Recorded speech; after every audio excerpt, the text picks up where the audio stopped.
All right, good evening, everybody. I'd like to call this meeting into order at 6:41 for the Redevelopment Commission meeting for October 1st, 2024. Please rise for the Pledge of Allegiance. I pledge allegiance to the flag of the United States of America and to the republic for which it stands, one nation, under God, indivisible, with liberty and justice for all.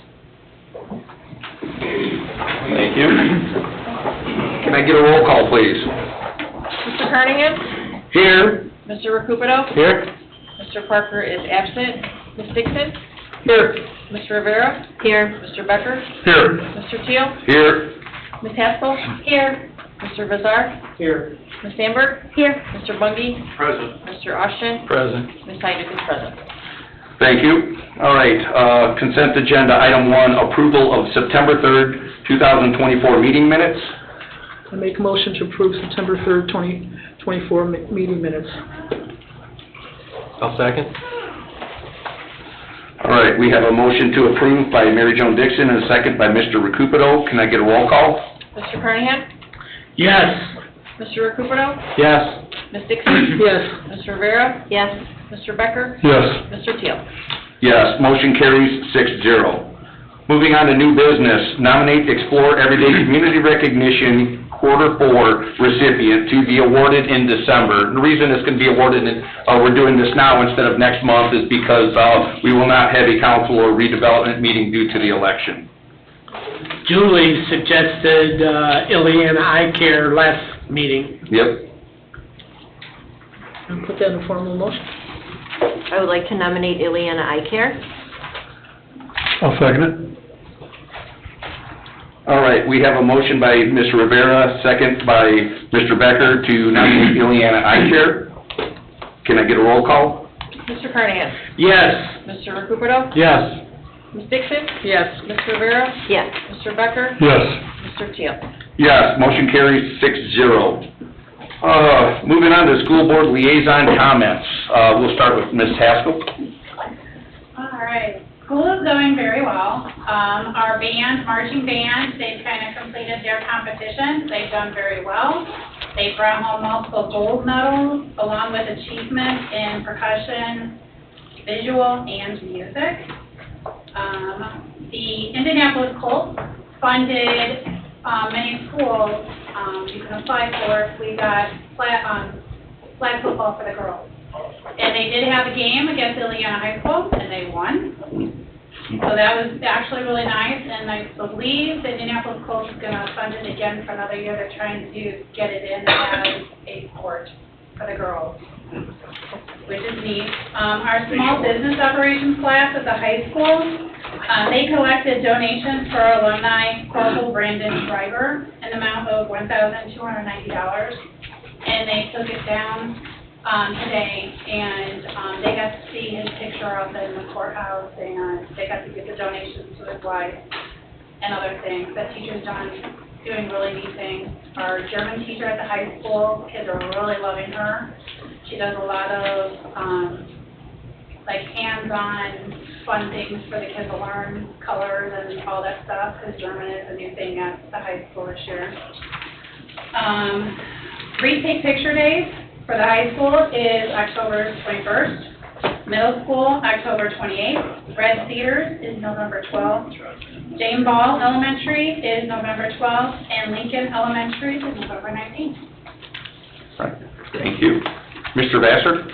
Not as detailed as presentation on that. You got to get prepared for the picture. Yeah, there's nothing new to report in terms of redevelopment, but I'll be happy to answer questions. How are the schools going with construction and that? We're still working hard on Solar Robinson. That's really the last school from the ground up. It's being redone. And is MacArthur completely finished, or? Just a couple of punch items left to go, but 99%. Looks great, though. Looks great. And Crown Point beat Valpo in a football game last week. Yeah, they're rolling. Football is rolling for sure. All right, thank you. Did we have any council discussion on anything? I know it's not on here, figured I'd ask. No, sir. Question for Attorney Austin. Dave, I know I seen an email for discussion on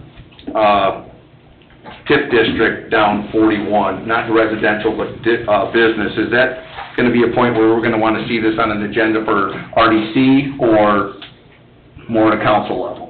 You're going to get a schedule from us that identifies the action steps, the timetable, and illegal necessities that have to occur for that to be accomplished. But we have the parcel identified that can be included, and some assessment is being made, whether it should be connected to the existing or whether it's standalone. So we're in the process of doing that. As I told you, we started. Yeah, and I read that earlier. I just wanted to, kind of touch base on it just so everybody... Is that the commercial parcel? Yes. Parcel on 41? It is. Yes. All right, did we have any written communication? I did not have anything. Did you? I have none. Nothing? All right, public comment on redevelopment. Public comment twice. Public comment 3 times. Anybody online? No. All right, I will call this meeting adjourned at 6:48 PM.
Good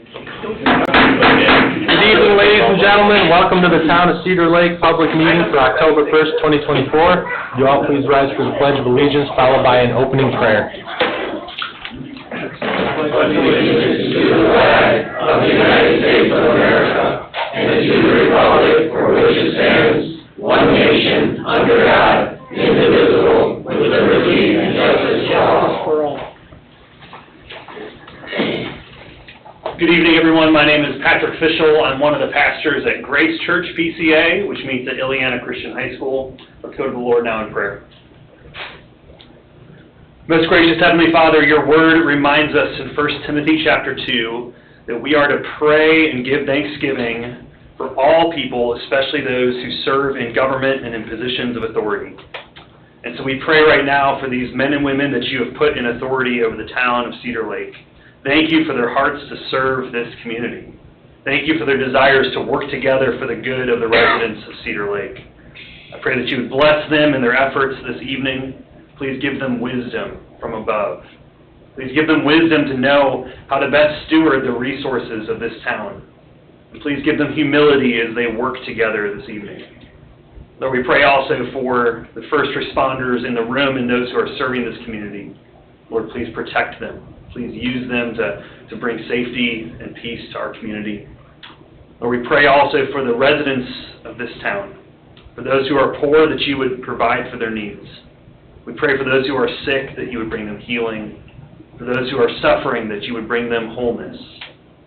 Lord, we also pray for those who are suffering in the southeastern United States from the effects of Hurricane Helene. Please bring them peace and healing into those communities. We realize that a natural disaster like that could happen even in a place like Northwest Indiana, and so we pray for those people who are hurting and mourning the loss of loved ones from the hurricane. Please, Lord, be near to them. And once again, Lord, we pray for this town council and for all who are in attendance this evening. Please lead them and guide them now, so that, as 1 Timothy says, so that the people of God may live peaceful and quiet lives, godly and dignified in every way. We pray this in the mighty name of Jesus Christ, our Savior. Amen. Amen. Thank you, man. Thank you very much.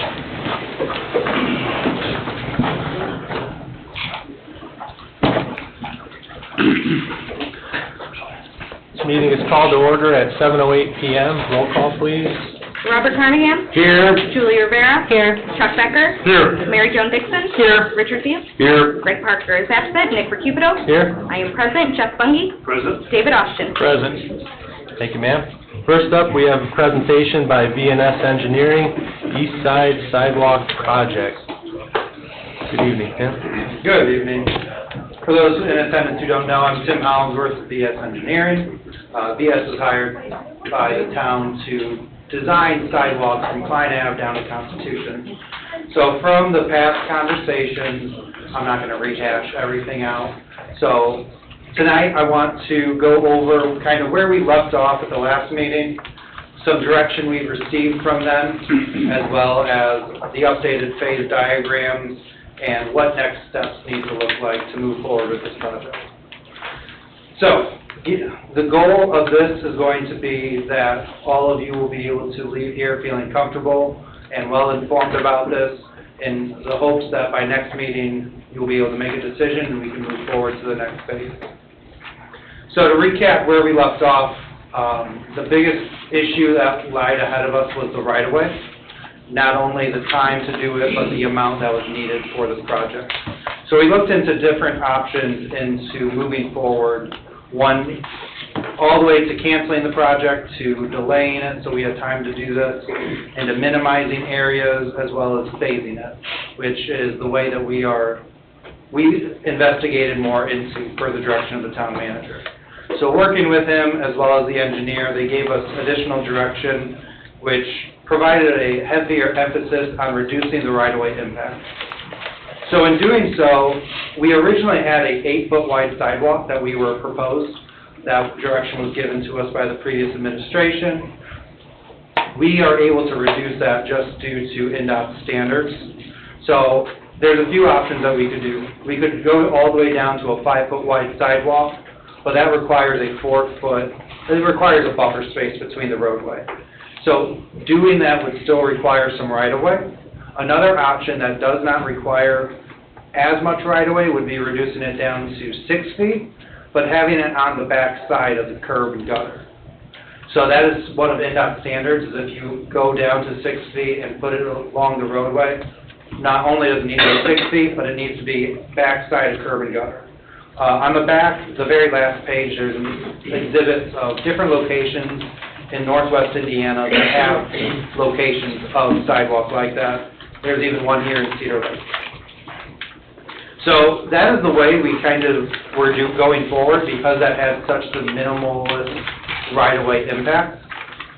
So getting into, before I get into phase 1 and phase 2, simply looking at applying this throughout the entire corridor, we ended up reducing the overall project by $800,000. That involves construction, right-of-way, and construction inspection, and that's spanned across both phases. Now, that still has significant value. That's $800,000 out of $5 million, so it's still a long way to go.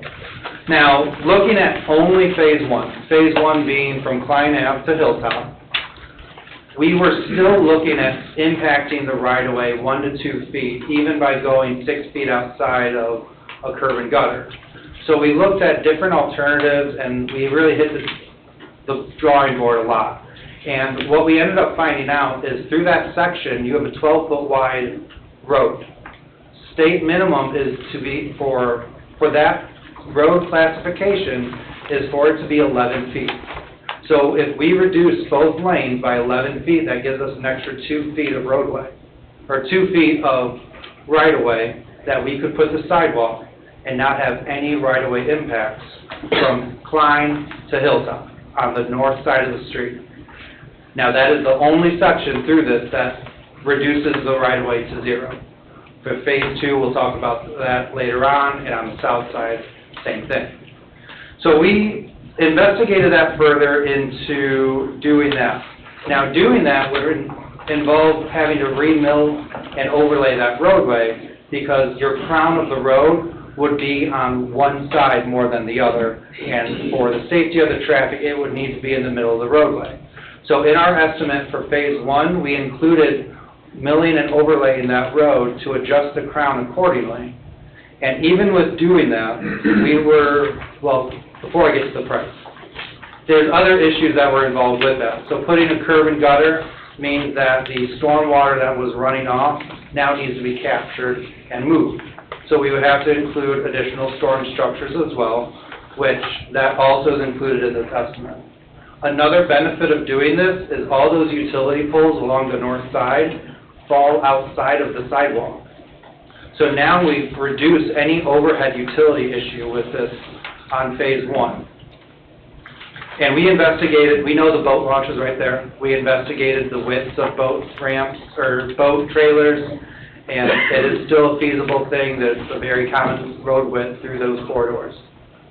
A benefit of having curb and gutter sections and having it 11 foot helps people feel that they're going over the speed limit, and it causes people to go slower. So it will reduce the speeding through that area, especially having traffic right next to, or having pedestrians next to it. I think it's a really good thing to have traffic slowing down. So looking at the costs, we were able to reduce phase 1, the town's out-of-pocket, by $100,000. Now that is with right-of-way, or that obviously does not have right-of-way, but that's with engineering, and the construction ended up going up. However, 90% of the construction amount is being paid for by the feds for phase 1, and which you have $4 million right now for that phase. However, that is currently in fiscal year 26, July 25 through the following June. So our recommendation for phase 1 would be to move forward with this road section. However, the environmental document, which is a phase of the right-of-way of the planned development, we would advise to do it for the full corridor. Having it for that second phase, if you decide to pursue that later on, will guarantee it to be a legacy project, which results in it scoring higher for the funding application, which makes it more likely to receive funding later on. Now, there's other things that I will recommend, but I want to cover the other phase first. But before I get there, is there any questions about phase one from Klein to Hilltop? Just the one thing, is this an 80-20 match with the federal government or a No. 90-10? This is 90-10 because this is classified as a safe routes program. And so this is why it's a 90-10 match. Oh, one other thing I would like to note. So if you look at the budget sheet, it calls out a max federal portion for this area. Now, you have only received 110 for federal for engineering. Once you're under contract for the remaining amount, if funding is available at the end of the year, you would be able to request that, and they can fund up to 90% of your engineering portion. So right now, I've only included what you have programmed, but that max amount is what it could cover. So on to phase two. Phase two is obviously the remainder from Hilltop all the way down. Now this gets interesting because there's a lot of different options and variations through there. Now, the reason I recommend splitting this up and doing the environmental through the full thing is that when you go back and request phase two for the legacy project, you are then requesting the right-of-way portions that you need, and you're requesting everything that you're wanting for that phase. So, right now, I would recommend an engineering report to explore everything so that that request includes it all. Now, let me get into some of the details of what that could include and why our recommendation on this is very general compared to the previous one. So through this corridor, reducing it down to the 6 foot with the curb and gutter, it had significant impacts.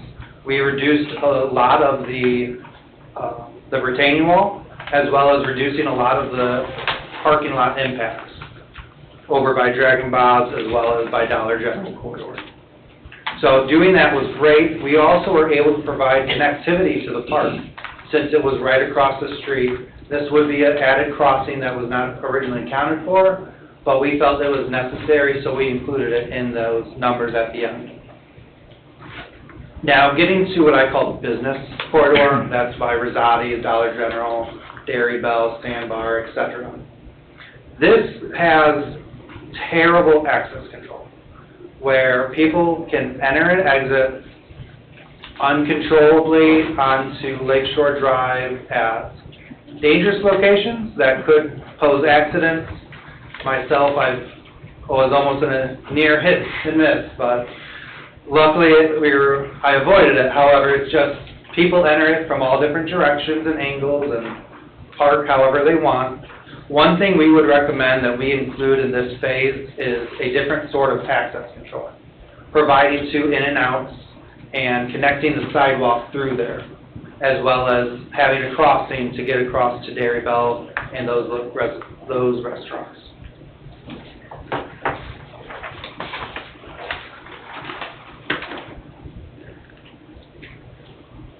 So there is right-of-way that will be required for phase two, as I stated. Going down to 6 feet has minimized it, but because you're already going to be acquiring right-of-way, it doesn't have to match the same mold as the northern section. We continue that because it did show the minimal, it reduced the overall cost because of it, but there is benefit of going the other way. For time's sake, we just kept it that way.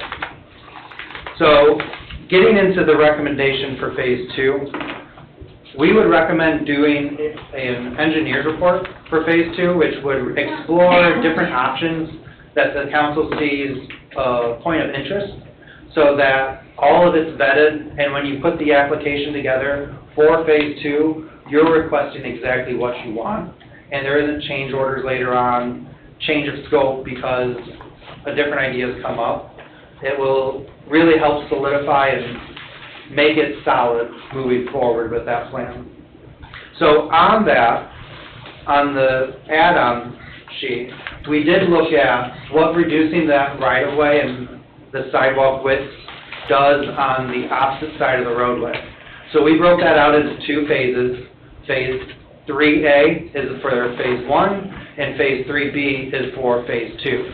So for 3A, there is, I know it looks cheaper, but that doesn't include the mill and overlay, it doesn't include some of the storm structures that would still be needed, and there's a lot more engineering that would need to be involved with Phase 3A, because we never gathered any survey on the south side of the road.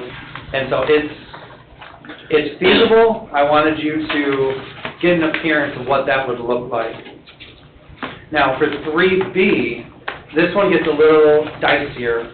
Not only does it involve a significant amount more residents, but a lot of that access onto Lakeshore Drive could be impacted, and parking lots, or parking driveways would have to be worked out with residences throughout there. And so it becomes a lot more costly when you look at trying to clean that up. Right-of-way would still need to be required. So our recommendation would still keep it on the east, but if the town and the board is interested in investigating into that, I would recommend in doing that so in an engineering report earlier on, so that when you do make that application, everything's vetted out. So, next steps is the main question. So, looking at the schedule, Phase 1 is feasible to be constructed with the current letting and current fiscal year. It was mentioned earlier that Nursery was asking about this project. It's because they have $4 million invested into this project that they're trying to guarantee that this project's moving forward. And so if we go with Phase 1, we would be able to not only do our project, but give them some money back as well. And so that would help them with other projects in the region. Another thing that we can do is, once we're able to move forward, include that engineer's report, we can then vet all of those ideas and decisions. Now, the big thing with the engineer's report in Phase 2, and I'm going to recommend this, is you are including all the engineering costs for Phase 2 in Phase 2. Now, you could include it in Phase 1, seek reimbursement and get it that way, but I truly believe doing it in Phase 2, submitting a new RFP and scoring those RFPs, hopefully you select BS Engineering, but you don't have to. So that will open up a lot more avenues as well, and it minimizes risk of an upfront cost. I have a question on Phase 1, the update, says the federal portion is $695,360, and Cedar Lake's portion is $402,600. That's not a 90-10 match on that. Correct. So that is because the engineering wasn't a 90-10 match yet. So that, the engineering isn't 90-10, but it can get up to 90-10. That is utilizing what is given for engineering now. But if you look at the maps and the min local right next to it, that reflects that 90-10 match of what you could get up to. The 988,164 and Correct. the local 109,796. Correct. So last year there was an opportunity to get extra funding, but we weren't to a point that we were under contract for Phase 2. So when that funding was available at the end of the fiscal year, we had to politely turn it down. So in hopes that this happens again, that's what we could end up with. But right now, moving forward, I would like to plan with what we currently have and hope for the other. No guarantee. Now, is this a recapture where we have to pay up front and then we get reimbursed from the government? Correct. So all this, we have to come up, we have to have the money in the account to pay up front. Correct. So this is through reimbursement, similar to how it has been. The checks get issued by the town, and then those get issued to NDOT for reimbursement, and NDOT will issue you a reimbursement. And what's the turnaround on that? 30 days. 30 days?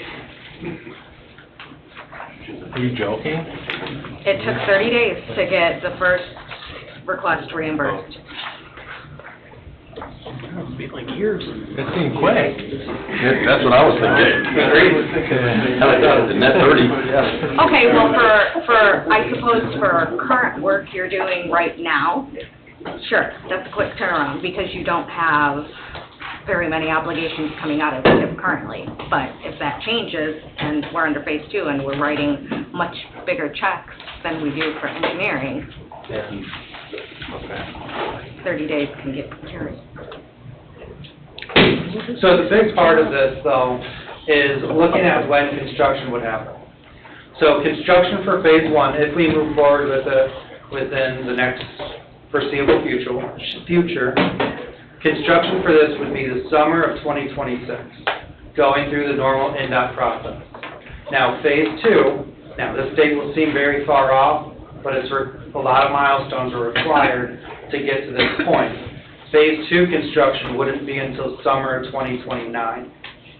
I know that doesn't even seem like a real date, but it's a lot of right-of-ways required, and going through that process takes time.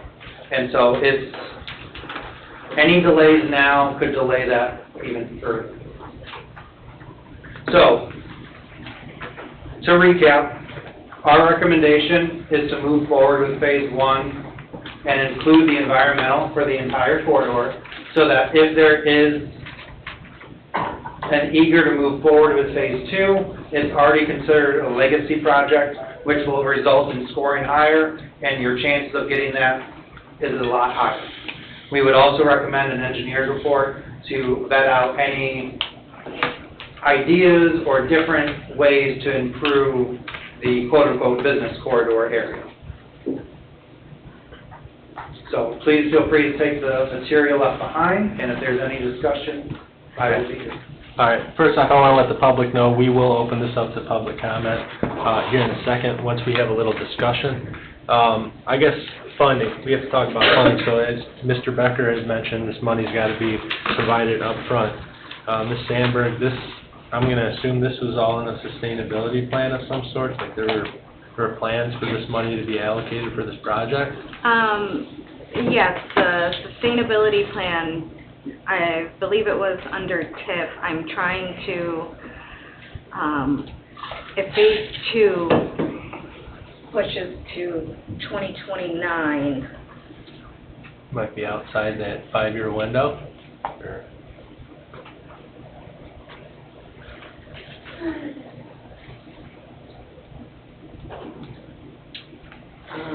That's stretching out there. I have questions for financial consultants. Okay. Well, is the questions maybe we can get answers for before we act on this in 2 weeks? Would Sue be the one to answer those questions? Not really, because it's more TIF related, because I believe that is what the sustainability plan showed was TIF for these projects. I can help you out here, Jen. It was TIF, basically, the monies up front at least that we were going to use, and that was originally assuming the 20-80 split. So if we're at a 90-10 split, sounds like we still might need a similar amount up front. Okay, but you'll ultimately get reimbursed, but the original plan was to use TIF funding for phase 2. Okay. Yeah. Was that Corby? Corby. Yeah, that was Corby Thompson. Sorry. Okay. So just to sum up here, thank you, Jennifer, and thank you, Corby. So to sum up, according to your chart here, Mr. Hollingsworth, Cedar Lake's portion for the entire project would be $1,023,100 with the new updated project. And that's if phase 2 is funded fully. Mm-hmm. They may have to adjust it accordingly, but that would be capitalizing that project. And then that, I believe that does not capture if phase 1 engineering is captured, that additional cost for the additional amount that is available as well. So that number may go down? Correct. Okay. Cedar Lake's portion. Right, right. Okay. Does the board have any other questions for Mr. Hollingsworth before I open it up to public comment? think they're very thorough. Okay. Anybody here from the public that'd like to ask any questions or any concerns, just please come on up and state your name and address for the record. Cheryl Parker, 7227 West 136th Court. I just have a question for you. If you're going with the action with the sidewalks butting up to the curbs, how much of an easement do we have from the edge of the road, like on the berm over? So you don't have to buy right-of-ways or anything? Would we have, I assume there's easement space already, right, that's allocated? Will that fall into that area, so you don't have to buy more property? So along the north side, from Klein to Hilltown, on the north side, it varies about 4 to 5 feet from the edge of roadway that the town's right-of-way goes. Now, we were proposing shifting and reducing that so we could get 2 extra feet for the full width of the sidewalk. Okay, would you have to grade that area? Is that the area you're talking about where it kind of goes up, or is that more of an even area? So that's the area that it goes up. Okay. So, and we did look at that for the drainage. Is that additional cost to do that, all right? No, that is built into our cost. And so that area, because that was my main concern, is we're putting a sidewalk that's 6 inches higher. Around here. Right, where is that drainage going? So we actually had that captured, and it appeared the drainage on the north side of where the sidewalk goes flows to the west. Okay, thank you. Thank you, Ms. Barker. Anybody else for this item?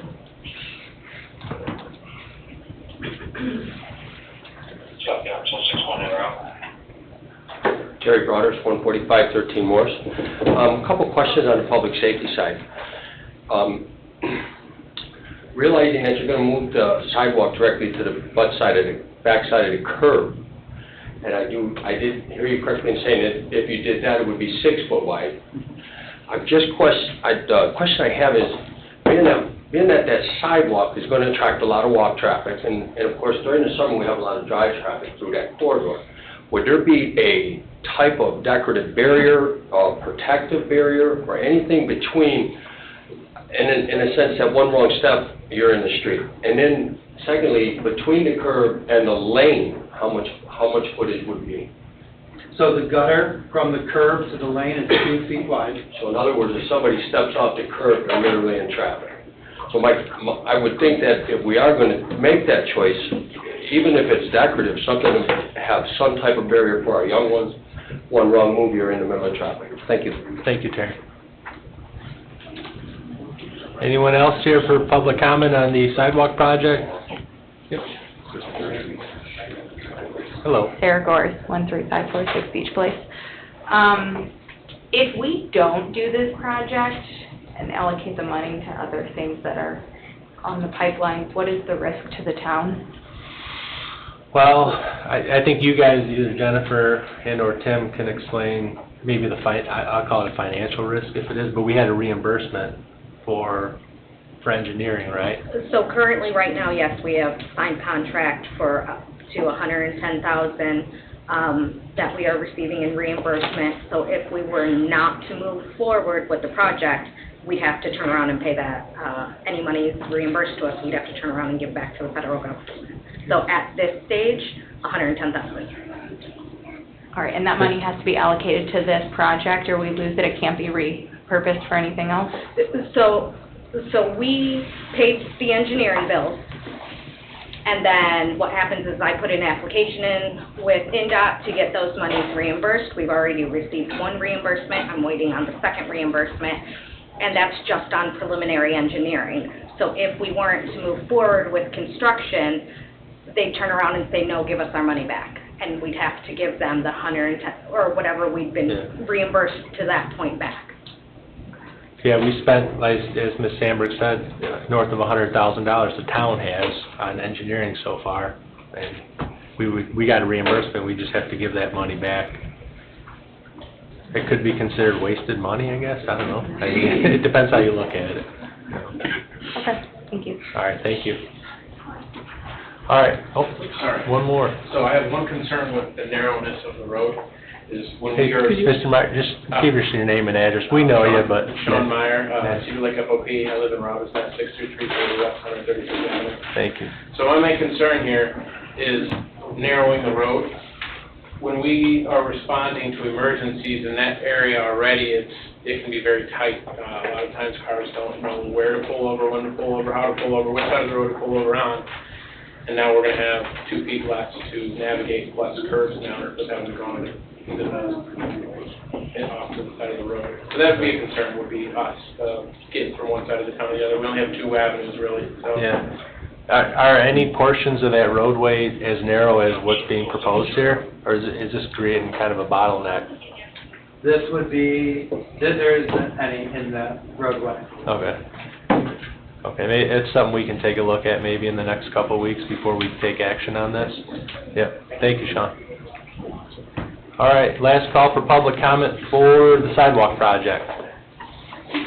All right, public comment's now closed. Mr. Hollingsworth, please step back up. Thank You mentioned about another area in town, and I believe that area is on 129th Avenue up by MacArthur School, where that was done with the community, with the CDGB grant, because we didn't want to take and get right-of-way, and we could put it in our right-of-way, and so kids going to MacArthur School walk that, and they used to walk in the middle of the street before that. Yeah, So putting the sidewalk there was beneficial for the kids going to the school. Yeah. Any other discussion on this topic? All right, so I guess to kind of sum up, Mr. Hollingsworth, you're going to look into the possibility of adjusting that roadway if that's something we want to look into, the width.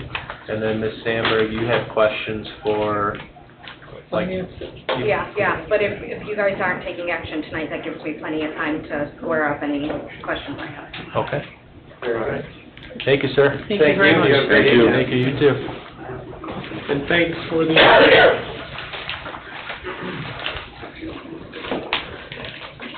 Public hearings. Number 1, ordinance number 1499, year 2024, garbage, refuse, and recyclables rate ordinance amendment. This item was deferred August 20th, 2024. Attorney Austin, the legal still in order? Legal still all in order. Thank you, sir.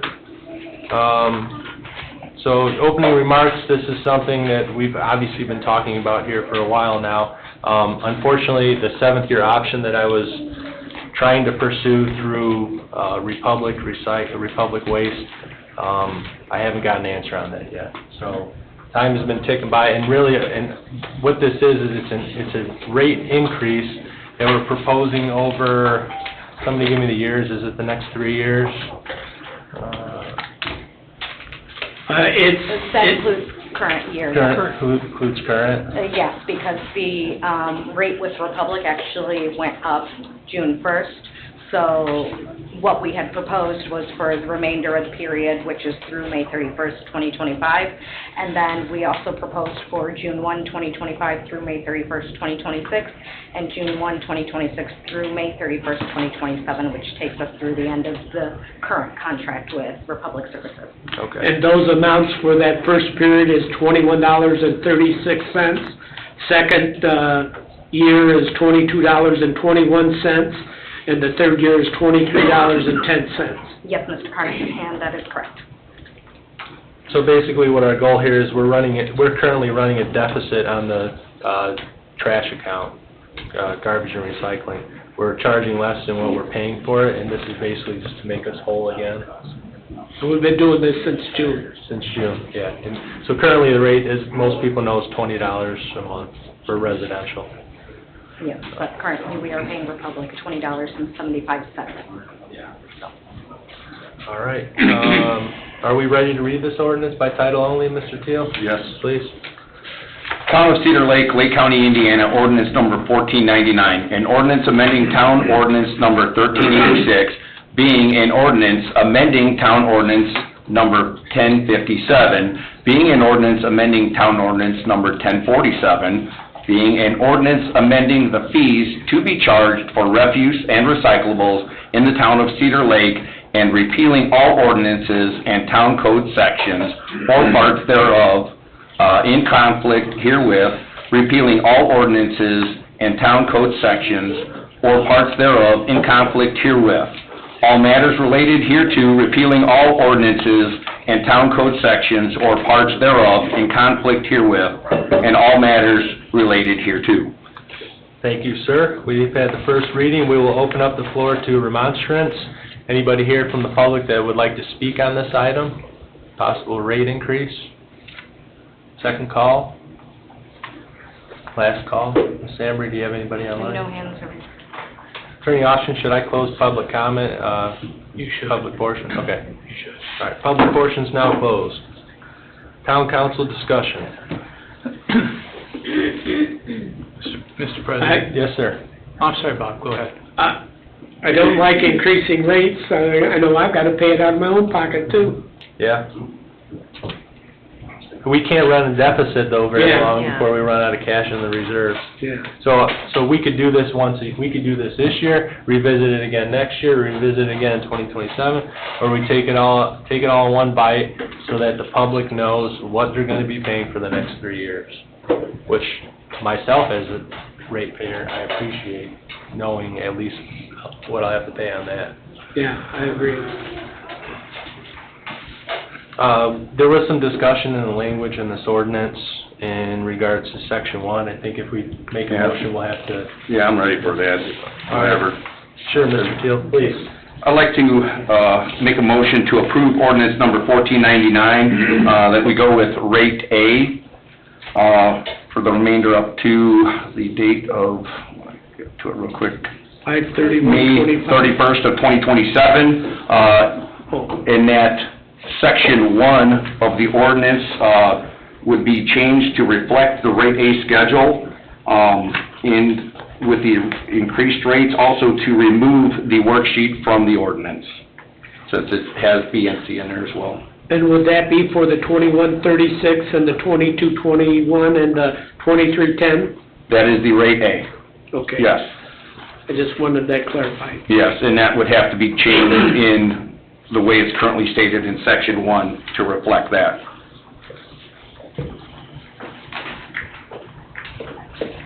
All right, thank you, Mr. Teal. We have a motion to approve the first reading of ordinance number 1499 with the language from section 1 to reflect the rate A schedules and also to remove the worksheet from the ordinance. Is that correct? That is correct. All right, do we have a second? We have a second by Mr. Becker. Any discussion on the motion? Okay, roll call, please. Robert Carnahan? Yes. Julie Rivera? Yes. Chuck Becker? Yes. Mary Jo Dixon? Yes. Richard Pugh? Yes. Nick Recupedo? Yes, motion carries 6-0. We could either do this again in 2 weeks, or we could have another reading, whatever the board chooses.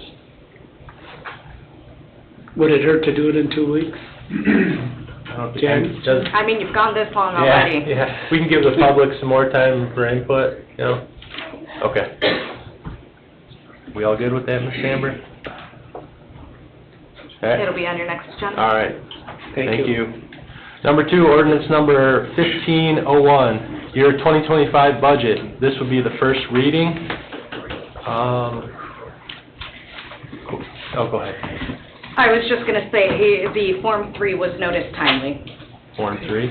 Okay. Thank you, ma'am. Corby? Yes. Good evening. Good evening. Okay, go ahead, the floor is yours. Sure. So as your clerk treasurer, Ms. Amber, just mentioned, we did get the Form 3 submitted on September 20th. There's kind of that 10-day notice period. But even before that, right, we had the budget introduction, where I came, gave a presentation of essentially all of the major budget updates.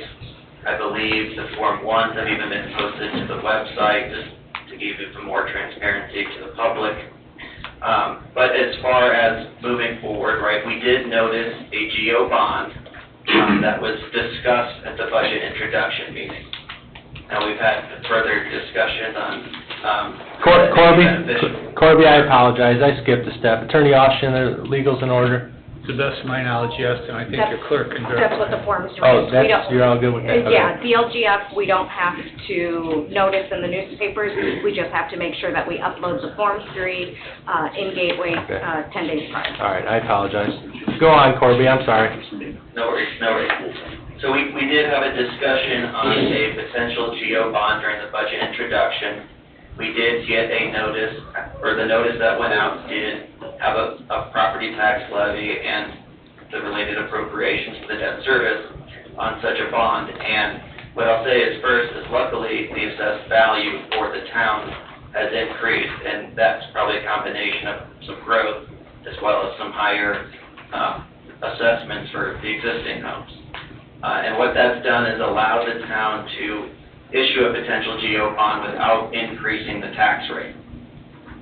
This bond would fund we have essentially a $1.1 million fire truck to be funded, $400,000 for an ambulance, $400,000 for a payloader, and then we have $700,000 that could be a match for the Shade Subdivision Phase 2 project. And again, this would not necessarily it will not increase the tax rate based on the current assessed values that are out there. So that's kind of the big update, I would say, in comparison to what was presented during the budget introduction. This will also allow the town to kind of potentially rearrange appropriations so that there could be more money available for public safety personnel in the future. They know this is something that's still kind of been an issue for the town, just to retain its current talent as well as attract new talent that it needs. So there's several benefits of essentially doing this, and I just wanted to give a little presentation on that. But outside of that, everything else is essentially exactly the same as was presented in the budget introduction. There's no major updates since that meeting. And that's all I really have unless there's questions from the council. No, I think you summed it up, Corby. Thank you for presenting that. You and I talked for a while on Friday about this, and we talked about public safety wages for a while. And when you say in the future, when we talk about these appropriations, there's some bonding involved in this and bonds dropping off next year. What is the future, what is that timeline? Yeah, so there's currently an economic development bond outstanding that will be paid off in May of 2025. So once that bond is paid off, there's essentially going to be some cash flow available as far as local income taxes go. Now, I mentioned the rearranging of appropriations because what I would likely propose is that we move certain engineering and one-time project expenditures over to your economic development income tax fund, freeing up either amounts in the general fund for public safety wages, but we could also, it's kind of just moving things around. You could also have some public safety local income tax money available for some increased wages or additional personnel or things of that nature. And the reason would be because the original plan was to have Shade Subdivision 2 paid with an economic development income tax bond that we no longer necessarily need to do with the GO bond that we're proposing. Okay. Very good.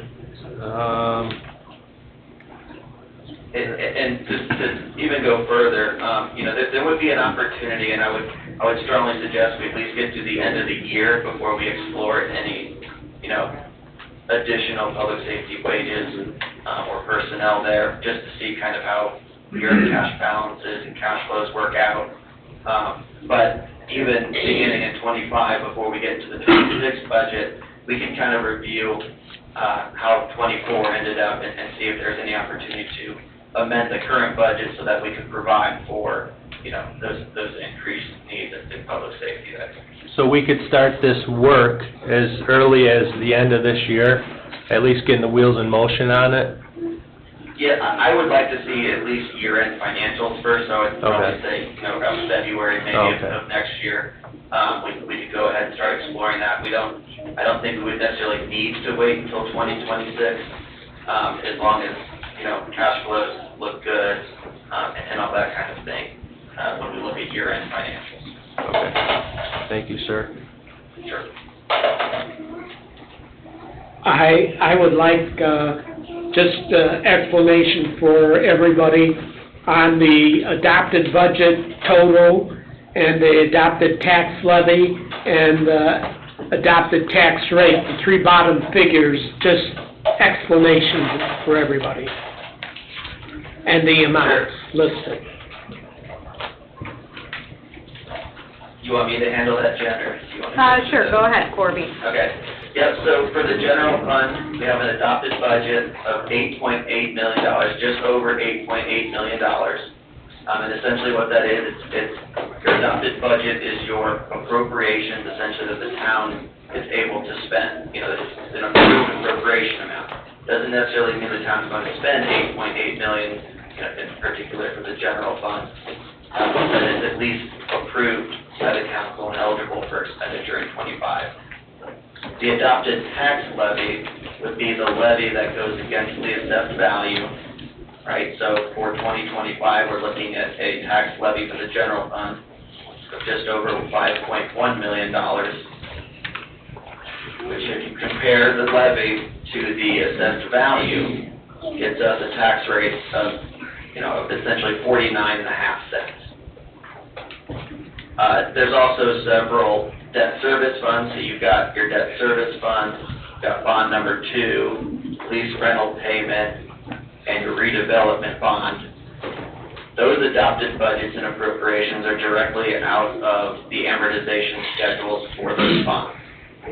So those are by law, we have to appropriate that amount, and then accordingly, we have to raise funds to make those payments.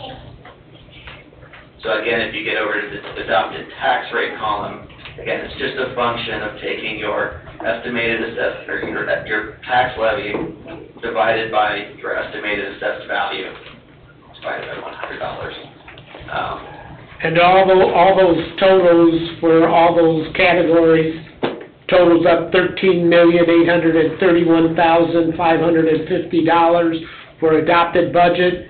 And then the adopted tax levy is $8,565,23, and that's a tax rate of .8291, correct?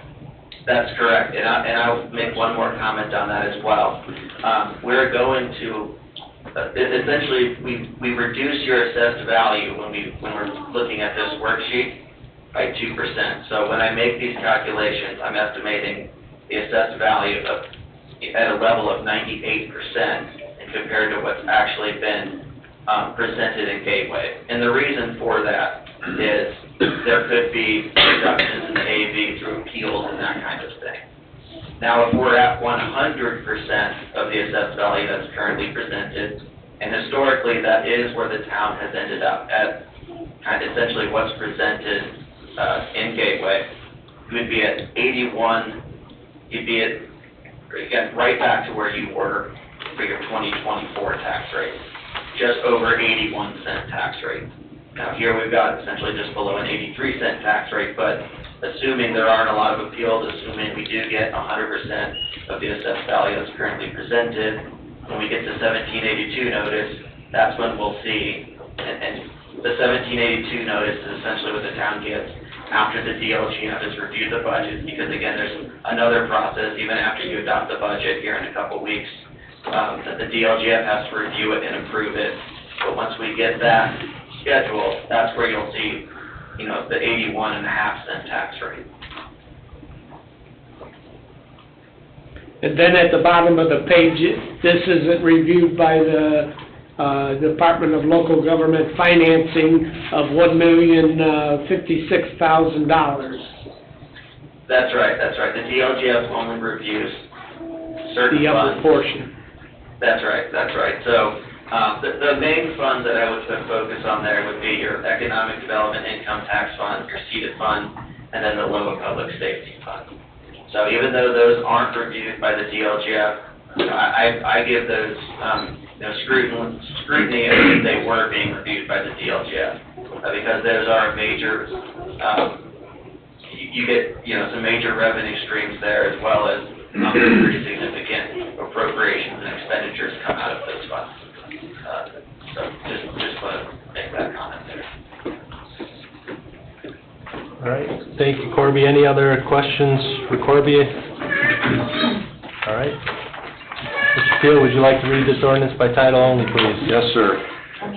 Ordinance for appropriations and tax rates, ordinance number 1501. Be it ordained by the Town of Cedar Lake Town Council that for the expenses of Cedar Lake Civil Town for the year ending December 31st, 2025, the sums herein specified are hereby appropriated and ordered set apart out of the several funds herein named and for the purposes herein specified, subject to the laws governing the same.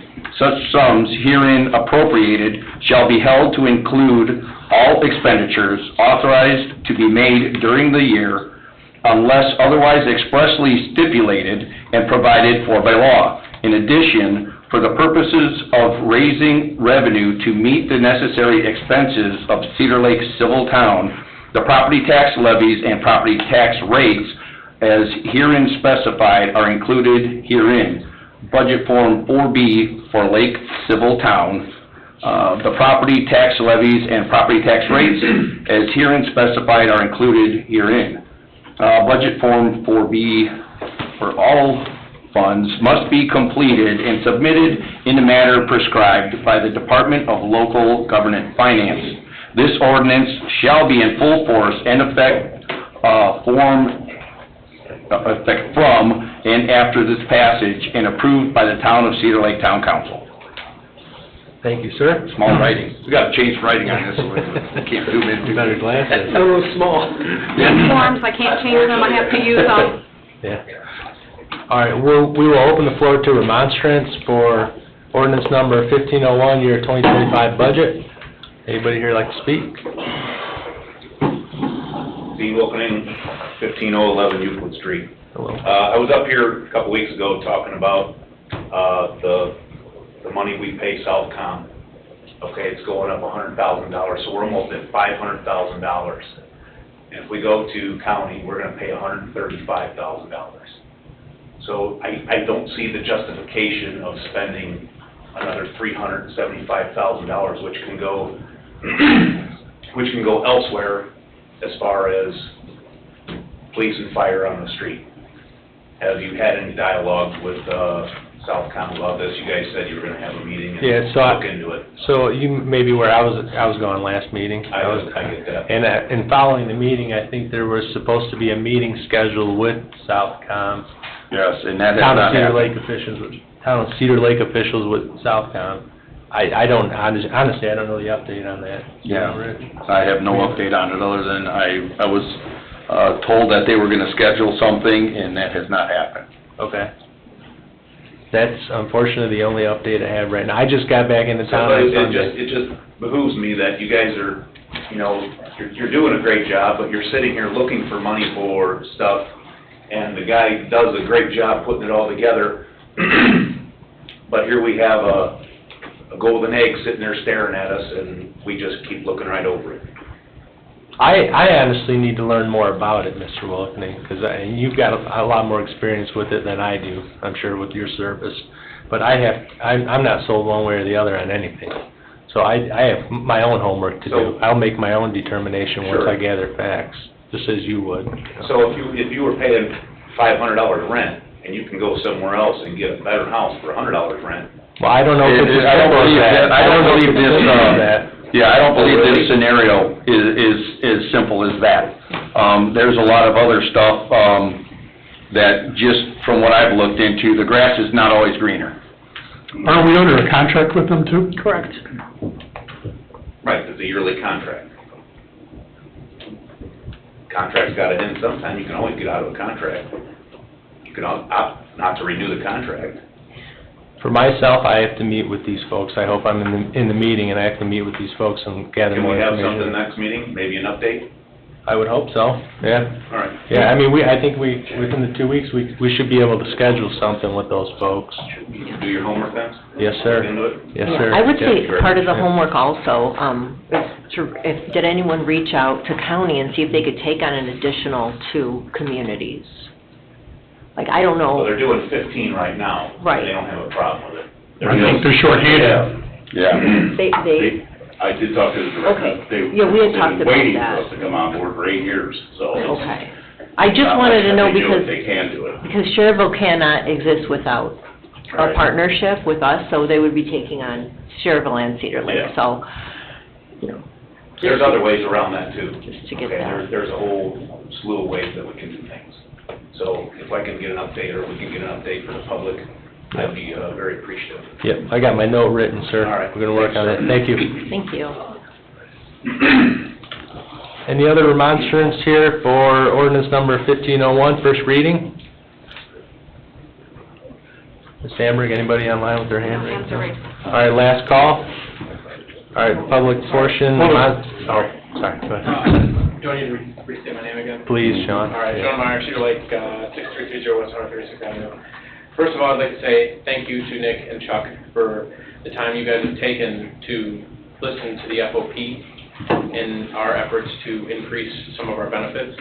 And when we were looking at the Excel sheet that is online, there is really no increase in longevity. I didn't see any vacation benefits increase, and then there was no mention of any maternity or paternity time during your guys' discussion. Is any of that part of this budget, or is this something that's not? I would assume, honestly, I would assume it's Well, not part. we weren't directed to make any changes to those benefits. Is it something that we can, I know we have the form submitted and we have, I mean, this is what we have to follow, but changes could be made after the fact?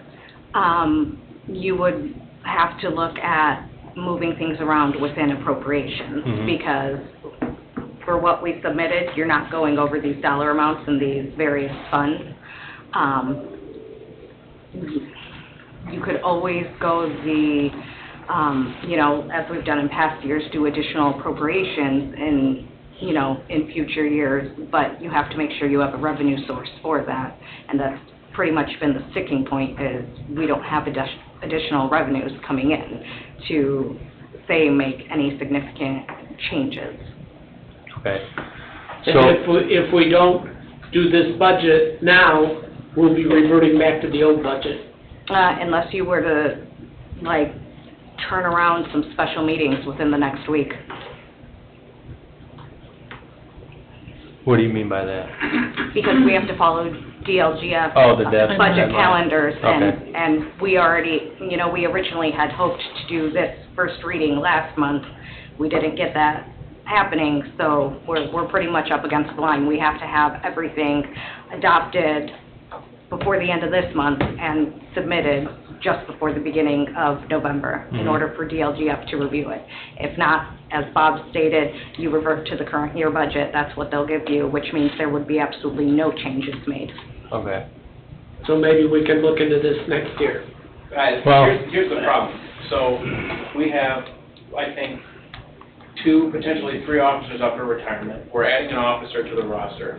And the last time I did a hiring process for where we have people go and do the practical, or the written exam and the physical examination, we got 1 person out of that is going to be through. It takes 1 year to get an officer from hire date to being on the road by themselves, maybe a little less than that. And my concern is with the amount of officers we've recently had leave, that not giving us some sort of benefits increase is only going to drive officers to want to leave more. You can go to, and I've been told, compared to other towns, well, you can go to 3 other towns north of here, and their vacation time is literally double what we get. And what we asked for in that letter was, in my opinion, very minuscule and would not cost the town any extra money. I think we're looking at, $32 an hour payout if somebody leaves, and it's already prorated too.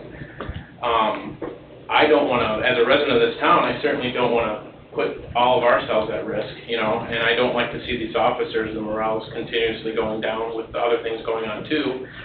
And this is just one thing to help boost morale, and the longevity on top of that really wasn't a huge increase. To give somebody retirement, what did you say, 11%? If you increase longevity by 20,000, it'd be what? How big of a raise for somebody trying to retire? Sir, I'm Steve. Jacob, South PO Box 216. The way I worked it out, our certified salary would go from 78,000 immediately up to 80,000 and some change. That's our certified retirement salary, which we only get 52% after 20 years is when you start. Every year after that, you go up of to that $80,000. So we would retire just over $40,000. And that's pre-tax. Okay. Well, I don't think this, I personally, Chuck and I have talked about this, these issues we're having with public safety, we can't just keep saying we're gonna deal with this next year. Okay, and Chief Wilkening, one second, please. And that's why I was talking with Corby on Friday about, I think, the CDIT bonds, and about how we can, I think that's what it's called, right, CDIT money? So, short of that, we need, even if this budget gets adopted, which it's gonna have to get adopted, we need to figure out, soon after that, how we're gonna end up making this a better place to work at. And you gave us a whole list, and we've been working on it. Chuck and I have been on the phone quite often with this stuff. You guys have been very communicative. I mean, you guys call, you guys, you know, tell me what you're trying to do and all that stuff, and I really appreciate that, I really do. And I hope the town sees that you guys are trying. It's just, I know you guys have a whole lot on your plate. So this budget came up awfully fast. Yeah, that always does. October 1st came up awfully fast, I think, for a lot of people, but... And, you know, it's just, with us having to consistently retrain officers, you know, it costs, it's a year's salary on top of what you pay the officer to train them too. So I would say it's probably around $100,000 to train one officer. So on top of the time it takes too, so.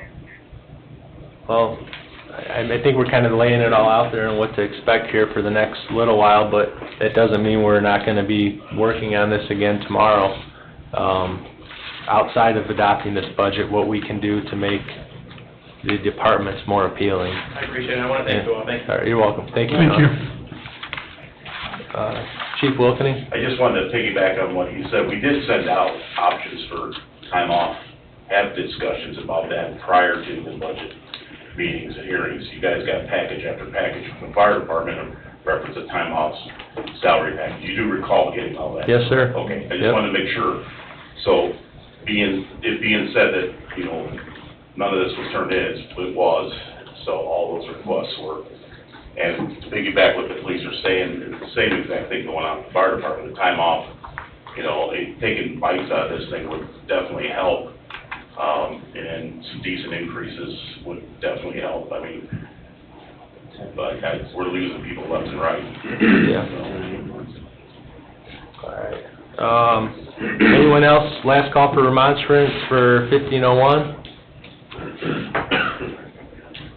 Jerry Connor, 10330 Paramount Way here in Cedar Lake.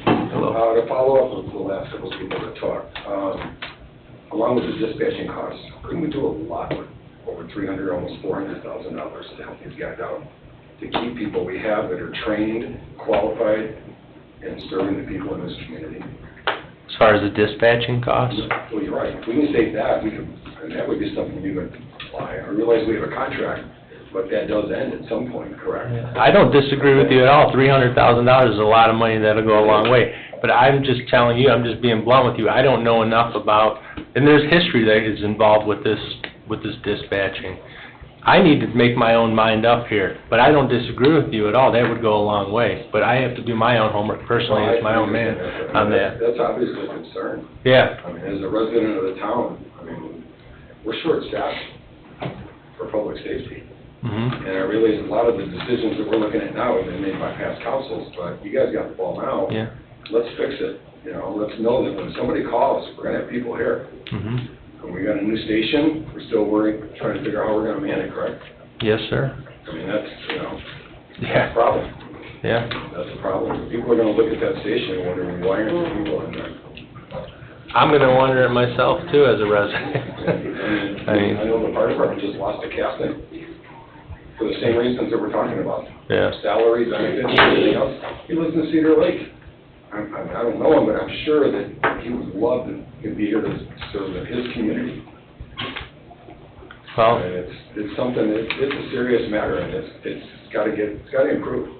well, it's probably just one of the matters that's talked about the most amongst the group, you know, Well, public and I would hope safety. there'd be some solid action taken on it. Yeah. Just to make sure that we have the services, number one, that we're paying for, you know, that we expect, because public safety should be number one of anything, Mhm. above all.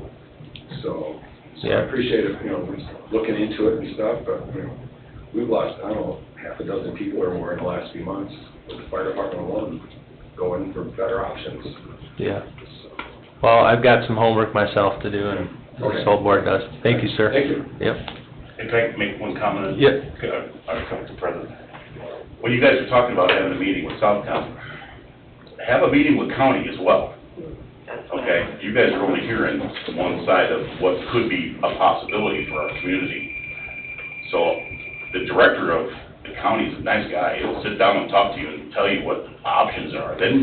Then you can make a decision based upon that. At least you'll hear both sides of what the possibilities are directly from them. Yeah. I agree. Good So, suggestion. because you're hearing rumors of the past is the past, okay? The county dispatch center is very cohesive with the fire side, and it works very, very, very, very well. And not that Southcom doesn't do a good job for us, they do. I got no issues with them right now, but the amount of money is the issue. So please do your due diligence and just don't see one side of it. Make sure you sit down and then, please, make a decision then. Informed decision, right? Yeah, I mean, and like I said, they have been for years preparing and be prepared for us to move over at some point in time, because they have told us that there's always a door open for us to come in. Okay. So, All right. Thank you for that advice, Chief. I will follow it. you're welcome, thank you. Yes. Yes, Ms. Parker. Hi there. Cheryl Parker, 7227 West 136th Court.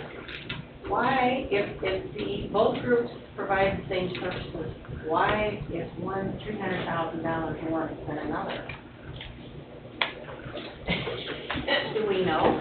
Because the county is dividing it up 15 ways. Okay. Southtown's dividing it up 2 ways. Okay, and is Southtown, is that a private?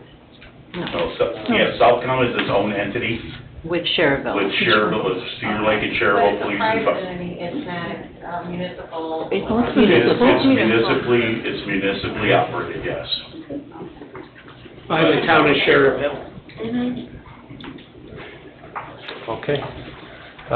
Very last call for public comment. All right. Public comment is now closed. Town council discussion. Are we not thinking of getting a street sweeper? Well, Tim and I had a conversation about this earlier. It was on top of the list, and now it's not even on the list. I know. And frankly, the priority, one of the priorities when I talk with Corbin is to not increase the tax rate and still get the essential items we need, which we're able to focus on and accomplish hopefully. But Tim is saying that maybe the street sweeper might be new after a while by way of repairs. I don't know. Yeah, I mean, I guess it came down to a loader. I mean, we had a street sweeper kind of at our next purchase, but our payloader is seen better days. It's a 2000 model. It's 24 years old now. So the opportunity to get a new piece of equipment has to, that's a more critical piece of equipment that we need daily to perform our, what we need to do. So it kind of has to be put ahead of the street sweeper just for that reason. So we got the street sweeper in the shop again, getting a new transmission pump, but like I told Nick, I go, by the time we're able to afford a new one, this one may be new from repairing it. I don't know, but, And there's a potential to get a grant to get one too, that we're looking into, but, he needs a payloader in order to load salt in the trucks, and that becomes a bigger priority, even though, we can't sweep the streets and the debris is going into the lake, that defeats all that dredging that they did. Sure does. All right, thank you. All right, thank you. Any other town council discussion? If not, town council decision. Any action on this item? First reading of ordinance number 1501. I make a motion to approve ordinance 1501. Okay. I'll second. Motion made by Ms. Rivera, seconded by Mr. Teal to approve first reading of ordinance number 1501. Any discussion? Roll call, please. Robert Carnahan? Yes. Julie Rivera? Yes. Chuck Becker? Yes. Mary Jo Dixon? Yes. Richard Thiel? Yes. Nick Recupido? Yes, motion carries 6-0. The adopted reading will occur at your October They 15th say I meeting. got wrong. October 15th? Okay. Yes, because we have to have 10 days in between the public hearing and the adopted reading. Okay. They said we're Thank not you, talking Jennifer. long enough. The adoptive hearing, between the public hearing and the adoptive hearing, we're required to do 2 separate meeting dates. Thank you. I just couldn't hear you. You're welcome. All right, we'll move on to public comment on agenda items only. Public comment on agenda items only. Please state the agenda item that you'll be speaking on. Steve Opening again, 15011 Euclid Street. The garbage thing. How far have we been trying to catch up? And who's not been watching this to make sure that we got behind like this? So, It's June. yeah, so this got triggered in June, so it's a contract was passed a couple years ago, and each year it's baked in where the price increase is what we're paying Republic. So it was June 1st or June 30th, I can't June recall the 1st. date. That's when our rate increased, what Republic is charging the town of Cedar Lake. We just now caught it in June? No, we knew this was gonna happen, actually, Well, they just put the rate increase on us. Yeah, when the contract was signed, previous council, whatever, they knew, everybody is known per the contract what that increase was gonna be. Okay, sitting out here, it made it look like nobody was watching the books, and all of a sudden... No. Now we're on that. No, I just wanted to clarify. I've been asking. No, I apologize. I've been asking. It's just, from my point of view, it looks like nobody's been watching this, and all of a sudden, bam, we're 3 years behind on rent or whatever. No. This is the first year, we're under the first year we're actually running a deficit, I think, on it. It just increased to the $20.75 as of June 1st. Okay, Yeah. cool. Yeah. Just wanted to clarify that for everybody, it just sounded kind of confusing. All right, thank you. All right, anybody else for public comment on agenda items only? Last call?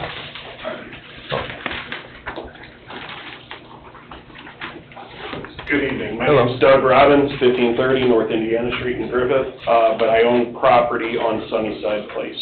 And the discussion I would like to speak on is Resolution 1349 and the updates discussion. Last year in March, my wife and I bought 2 parcels, each 0.6 acres, and at that same time we consolidated them into one 1.2 acre lot. Today I became aware of this resolution saying that there's no new houses being built on 1 acre or greater lots, so I would like to request a waiver, so that way when we attempt to break ground next year, we're grandfathered in for a new resident.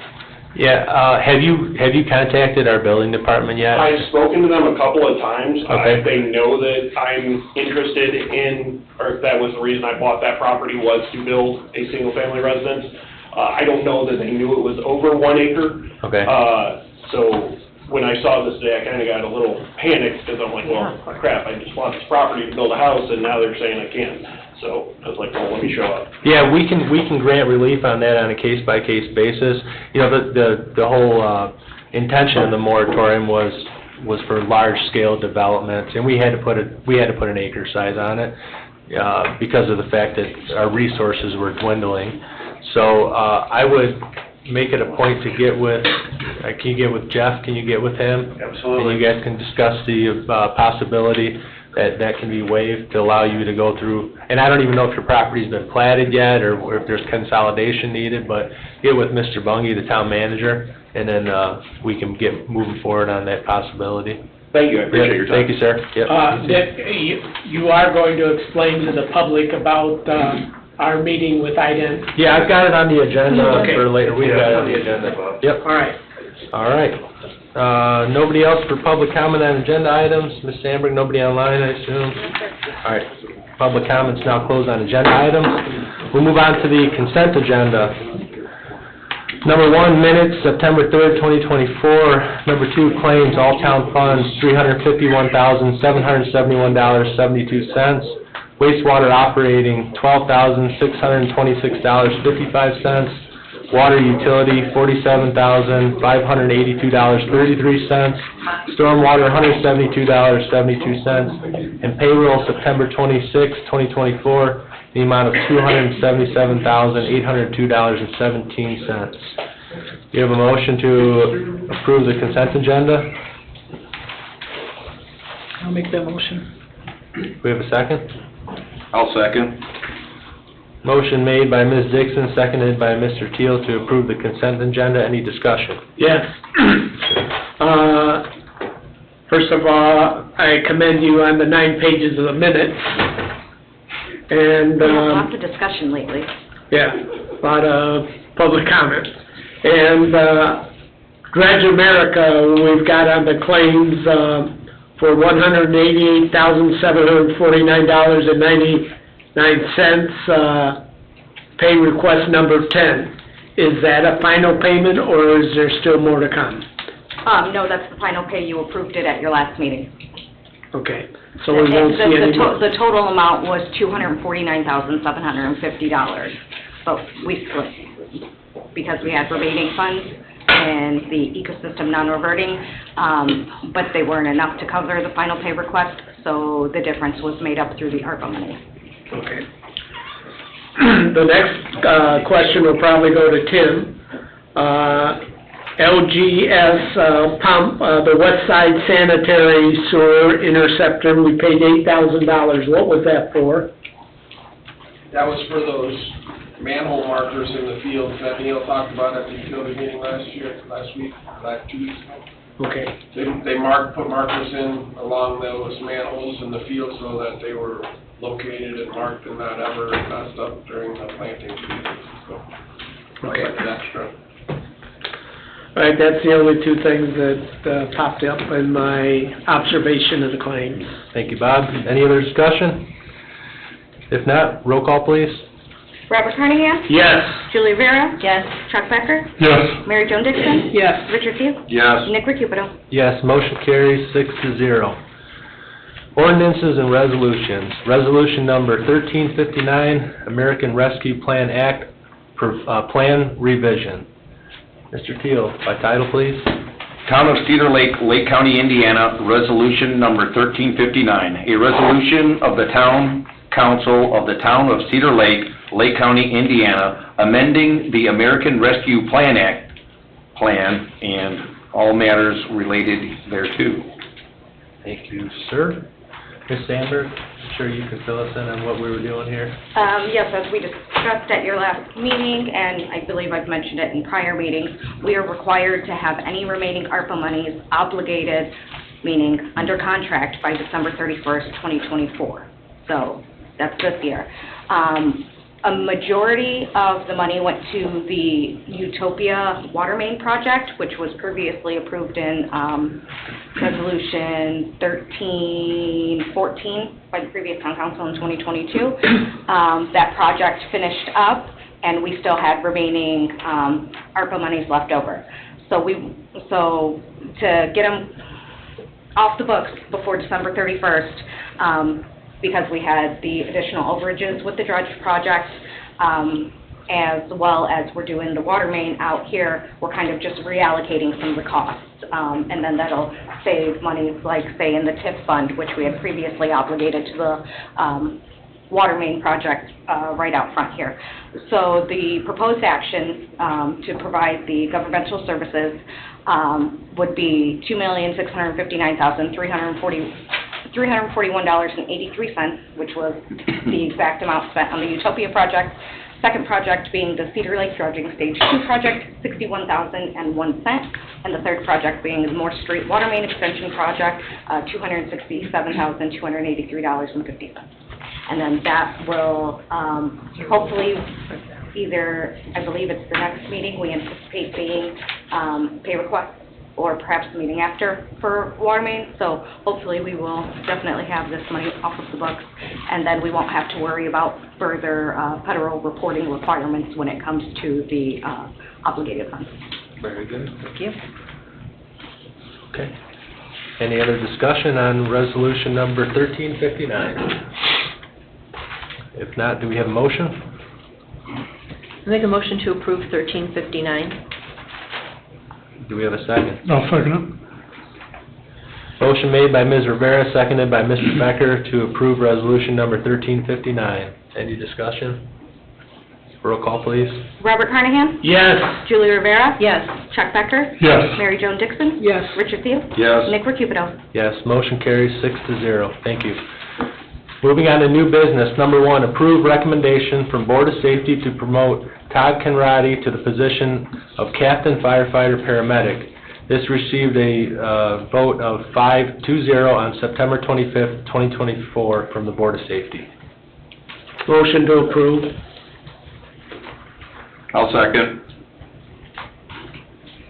Motion made by Mr. Carnahan, seconded by Mr. Teal to approve the promotion of Todd Conradi to the position of Captain Firefighter Paramedic. Any discussion?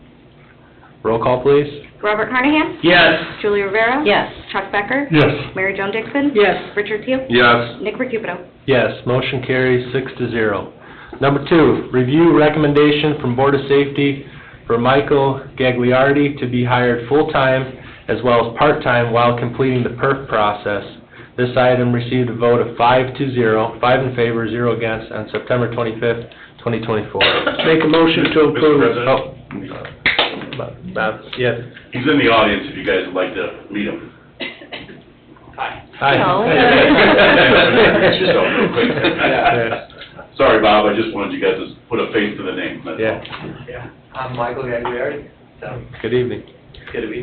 He was approved by the Board of Safety, was interviewed by the Board of Safety, went through the whole process, and hopefully we can start onboarding him as part-time while we get him through full-time, or through the PERF process. Okay.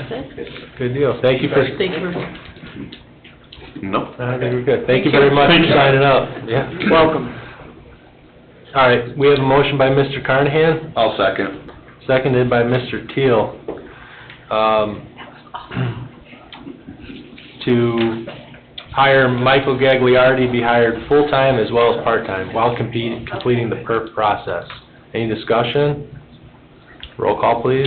Robert Carnahan? Yes. Julie Rivera? Yes. Chuck Becker? Yes. Mary Jo Dixon? Yes. Richard Thiel? Yes. Nick Recupido? Yes, motion carries 6-0. Number 3, review recommendations from Board of Safety to hire the following personnel for part-time. These items received a favorable vote, 5 in favor, 0 against, on September 25th, 2024. We have Mark Whitlock, Anthony Elkman, Jenna Nelson, and Catherine Nauerhays. Am I pronouncing that right, Chief? Yeah. Yes? K is silent. Yeah. Okay, Motion to approve. okay, we'll do the bundle? Yes, Okay. with the recommendation from the safety board.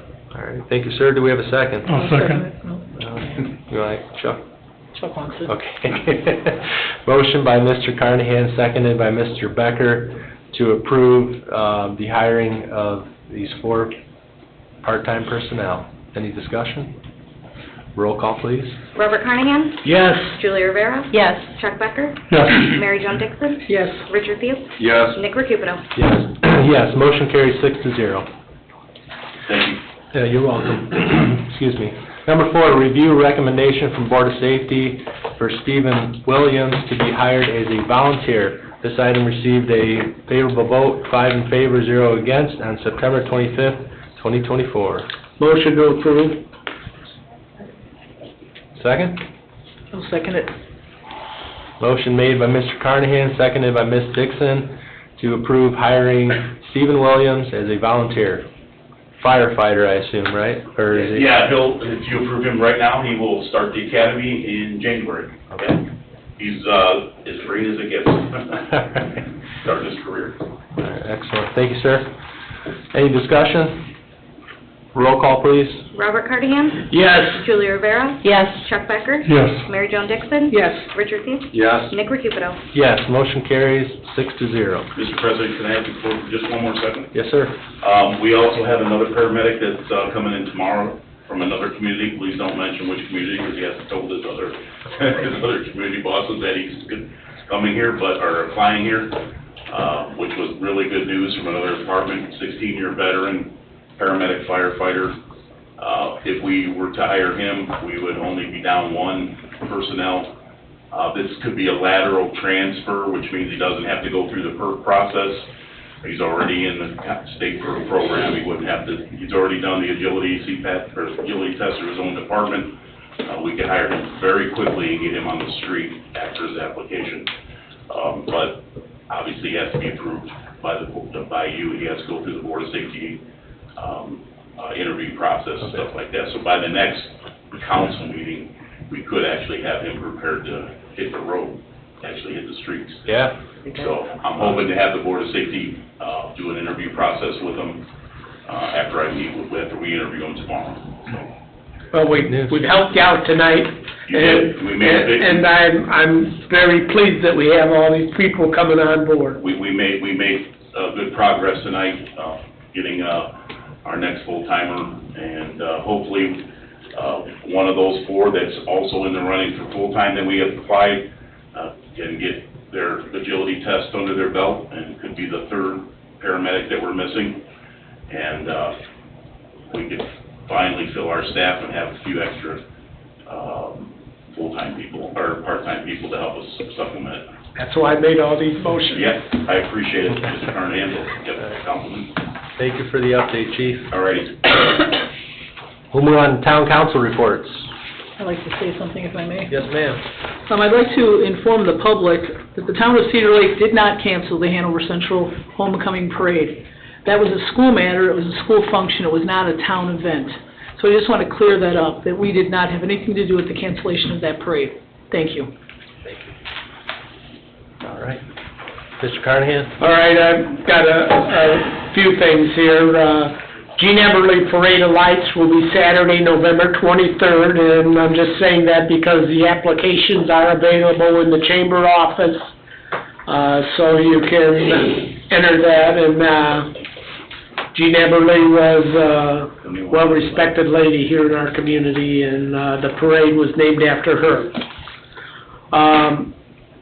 At my last NERC meeting, we passed a resolution here on the town council to petition the State Board of Accounts and the state of Indiana to pay for the cost of doing the audit. And so I presented that to Ty Warner in the public meeting, and I just by chance made 5 copies and took them with me. And I had 5 other people come up to me afterwards and ask for copies of them. From other communities? Yeah. Yeah. Well, so, thank you, Dave. And then I got invited Saturday to a prayer breakfast. Elected officials from all over Lake Porter and LaPorte County were there. It was at the Nazarene Church in Valparaiso. And they had, like, the mayor of Gary was there and got up and spoke. And the one thing I was impressed with, do not consider yourself a politician. Consider yourself a servant. And that's the way I look at my life. I'm a servant to the residents here in Cedar Lake. But the one thing that happened, and this is going to take some time, they had a former United States congressman named Randy Forbes. And he got up, he did one emotional thing that had tears in my eye about his firstborn child. I won't go into that, but I'll go into the other one that he talked about. In the United States Congress, he wanted to start a prayer chapel. And he started this prayer chapel and he called it 219 Prayer Chapel. He just about gave up on it. And he was about ready to walk out the door and call it quits. and here were 12 United States congressmen, can we come in and pray? And they came in and prayed. So they continued doing that, and it grew to be 125 United States congressmen that came to this prayer chapel. Then he was told that we had the votes, that we were going to take the words, "In God We Trust," off the United States Congress wall and take the Pledge of Allegiance down from that wall. No way. And he told Randy Forbes, "I've got the votes and you don't." He told that guy, he says, "I'll be in here tomorrow with 125 of my prayer warriors." And it didn't happen. Those words are still in the United States Congress.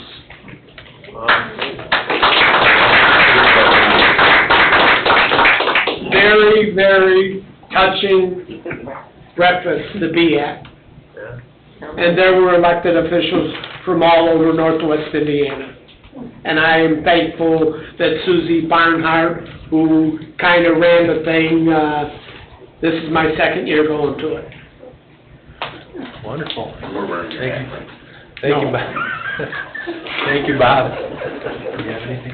Yeah, I just wanted to give an update. I did speak with Mr. Kubiak yesterday as far as we're going to try to figure out when we can get together with the applicant for water department that we need to hire, and also for the building department with the planning coordinator, that we just don't have a date picked out, hopefully this week sometime still. Okay, awesome. Make some headway, Rich. Thank you. Any other town council? Not really a report, but, it's great to see all the new hires. But something I think we need to talk about again or revisit is the training reimbursement fees. I've always thought they should be prorated for each year. If that's something that's going to dissuade people from applying, maybe that's something we need to look at. Maybe, every year they stay, it goes down. Yes. Well, I was going to wait till you were done, and I would want to comment on that. Okay, well, go ahead. Okay, so the training reimbursement paperwork for the fire department, I want to see eliminated unless we put them through the training. We're hiring this gentleman tonight. He already paid for his paramedic program. We also found gear that's going to fit him, and we don't have to buy gear for him. So for him to sign an agreement with us stating when we were going to, go after him for $5,000 if he leaves, makes 0 sense. I told him, and everybody agrees that if we send them through paramedic school, which is between $600 and $7,500, they don't have a problem signing for that. And then prorate it, like Julie said, over a period of years. But when people have heard that in the community or out in the system and say, number one, I didn't even get new gear because I was given used gear, and I was a paramedic when I came here, but yet I have to sign an agreement that I got to pay. That doesn't make sense. It makes 0 sense. So that is a deterrent for people applying to our department, 100%. 100%. It's all out there. So this would also help us retain people and also get people. So that's my soapbox. Since doesn't sound like we're giving some major raises here, at least it's something we can do to help you retain, or to help you actually acquire people. Right. So I'd like to... I don't disagree with you, Julie. I think it's worth a look. Do you mind taking the lead on that? Open mouth and certain I'll come up with a formula. Something fair, like people don't want them to come here and use this as a training ground and get it a couple years and then leave, and then, we've spent all this money, but something that makes more sense. The people that are putting in, we're grateful to put in 2, 3, 4 years, and then Can we stick them with have the a conversation about that? Yeah, sure. Thank you. That's awesome. Thank you all. If there's no more town council reports, we'll move on to town attorney. Attorney Austin? No report. Report. Thank you, sir.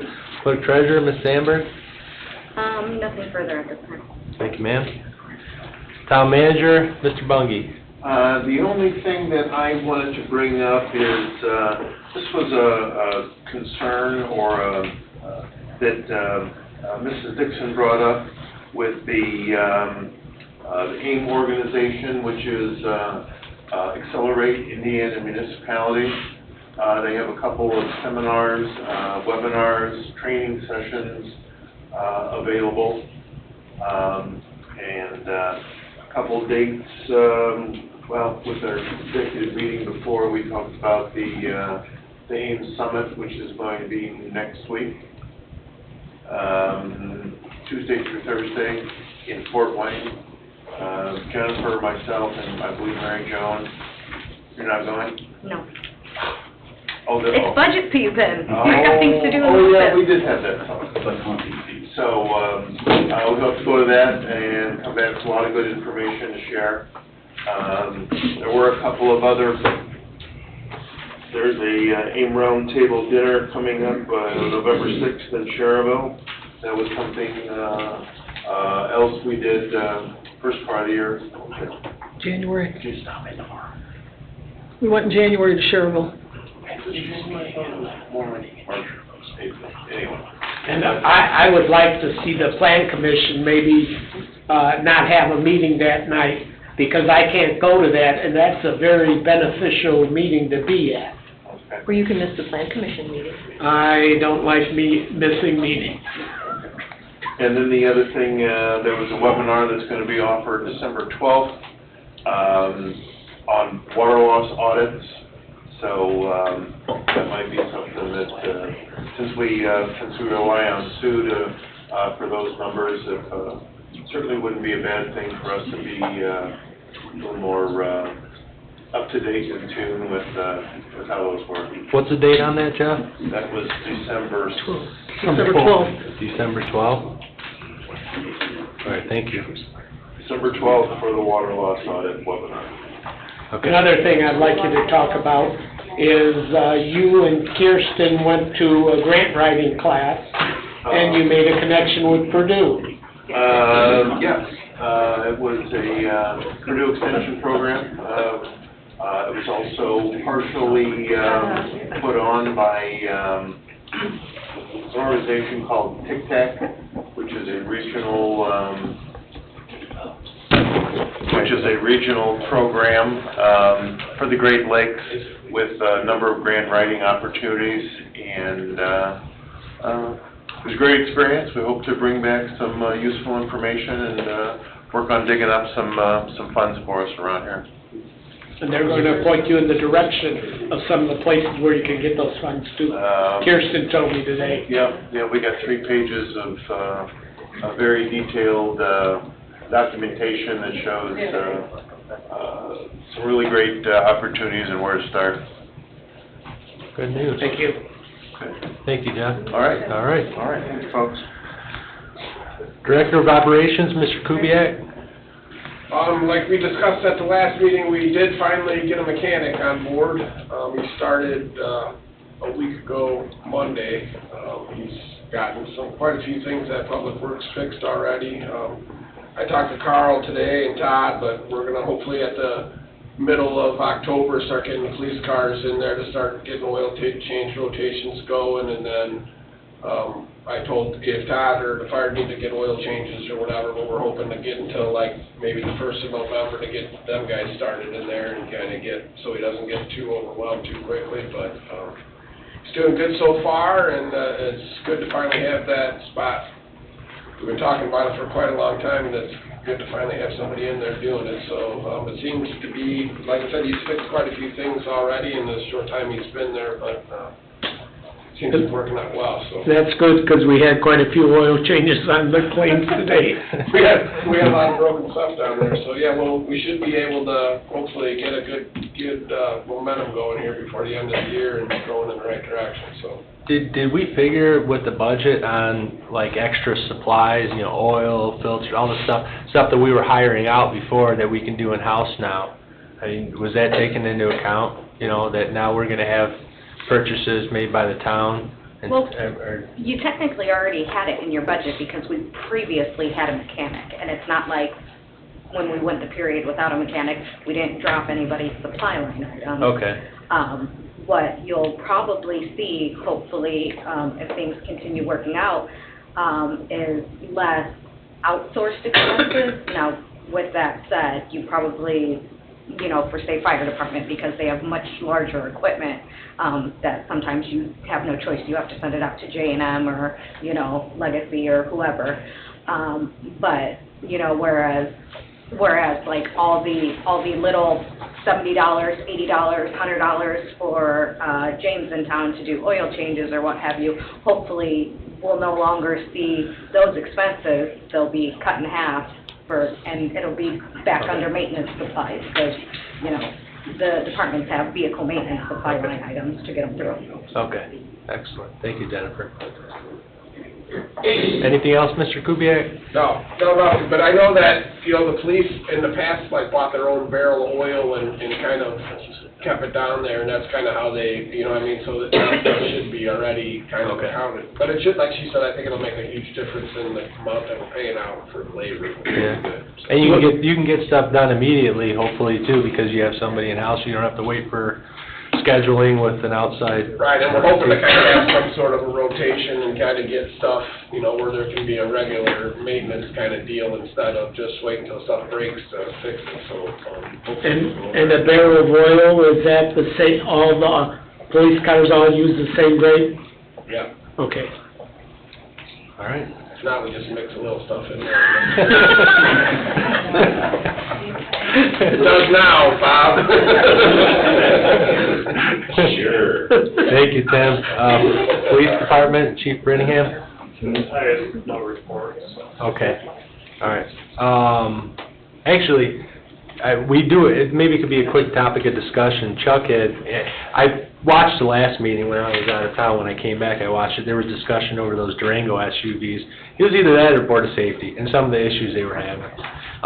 Chuck had mentioned that that Chevrolet has options for pursuit vehicles. Yeah, they sure do. And I'd love to have one. Yeah. You're talking about a lot more, even the Ford Explorers are considerably more expensive than the Dodge Durangos now. Okay.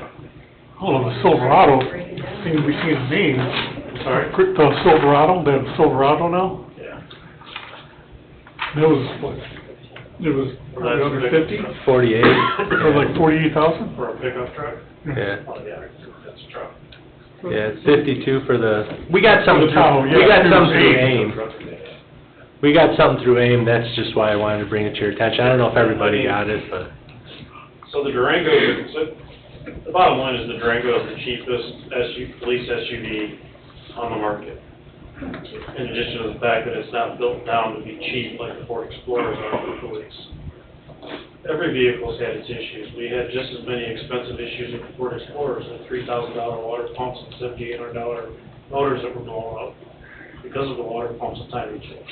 We just hope that we don't experience these catastrophic issues with the Durangos. If you catch it early, it's a small problem. It's an oil pump, a cooling pump. If you don't catch it, then it could affect the motor.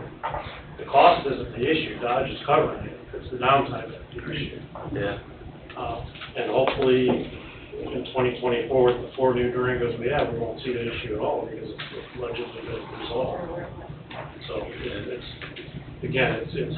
every car has its problems. Yeah. We went through just as many problems with the Ford Explorers and those problems weren't covered under warranty. Ford turned their back on everybody, including their private customers. I paid $3,000 out of my pocket for $3,000 water pump. Okay, so at least Dodge is covering the cost of these issues. It's just the downtime. Okay. Well, if it's working out for you, we're happy with that. Yep. All right, thank you, Chief. Fire Department, Chief Welkening. Just like to thank the council, the Board of Safety for starting a very good possible trend here to get people turned over quicker and getting everybody hired quicker, to streamline some things. We're still working on, at the Board of Safety level on the interviewing process. I hope to have that all ironed out by the next council meeting so we can discuss it or have a plan for everybody.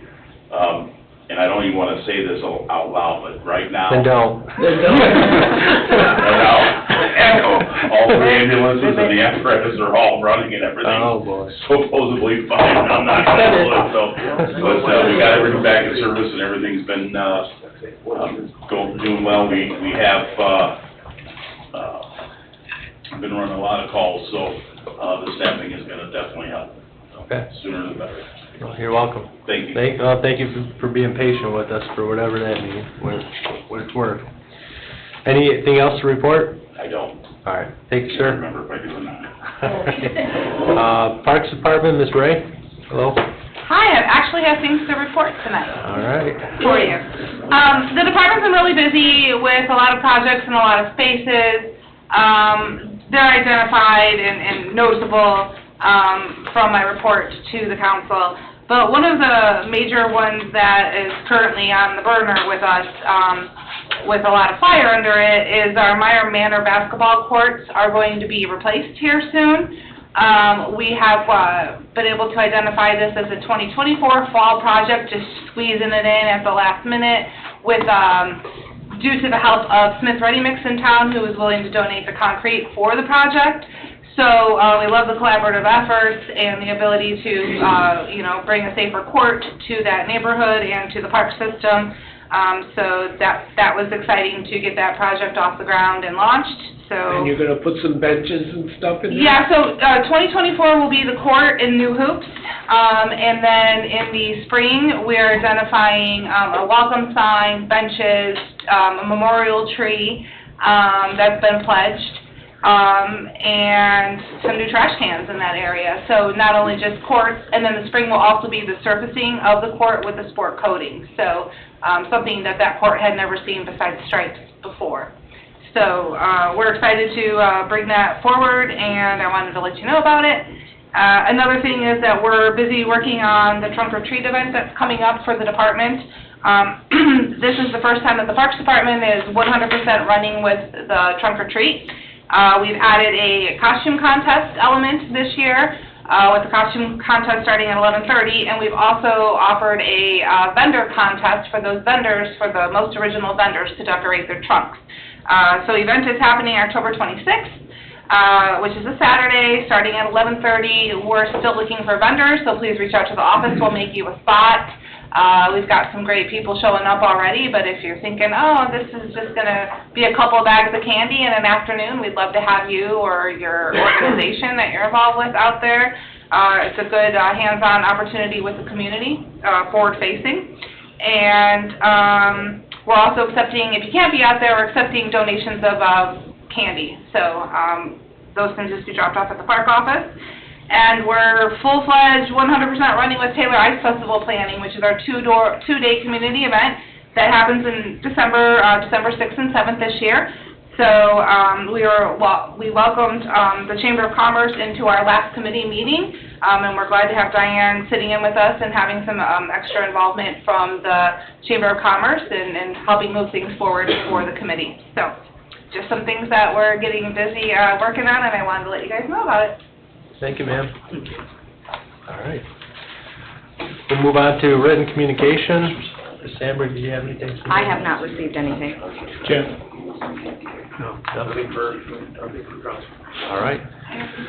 Update discussion items. Number 1, bond, fire truck, ambulance, street sweeper, and payloader.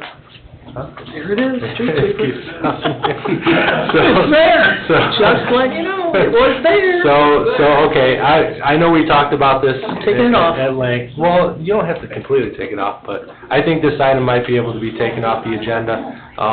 Jennifer, please let us know our next action steps for the GO bond. You and I talked about it a little bit, but we need to do this at a public meeting soon. So if you guys are okay, I did have a brief conversation yesterday with Phil Facenda from Barnes & Thornburg, who is bond counsel.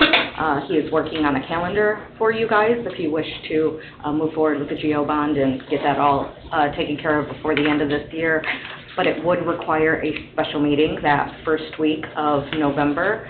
So perhaps Monday, November 4th, or if you wanted to schedule something before the plan or park meetings that week, or as much as I hate to say it out loud, you also have Friday. But I kind of need some direction from you guys, that way I can call Phil tomorrow morning, that way he can kind of get that draft calendar, that way we can get that out so you can see it all. Can we do it Monday? now? Does it have to be a form of a motion, or? To do, Just, for the scheduling? if you guys are cool with me moving forward with Monday, November 4th, that's what We can't do it Monday. Don't they have to set up the night before For the election. for the election? They asked for the hall for their time. So it must be open. Yeah, they're in here setting up. Can we do it before What the time do planning they come in and set It up? can be They any set up time at that 5 week. o'clock. Usually set up at 5. Can we not just amend the agenda and approve it now?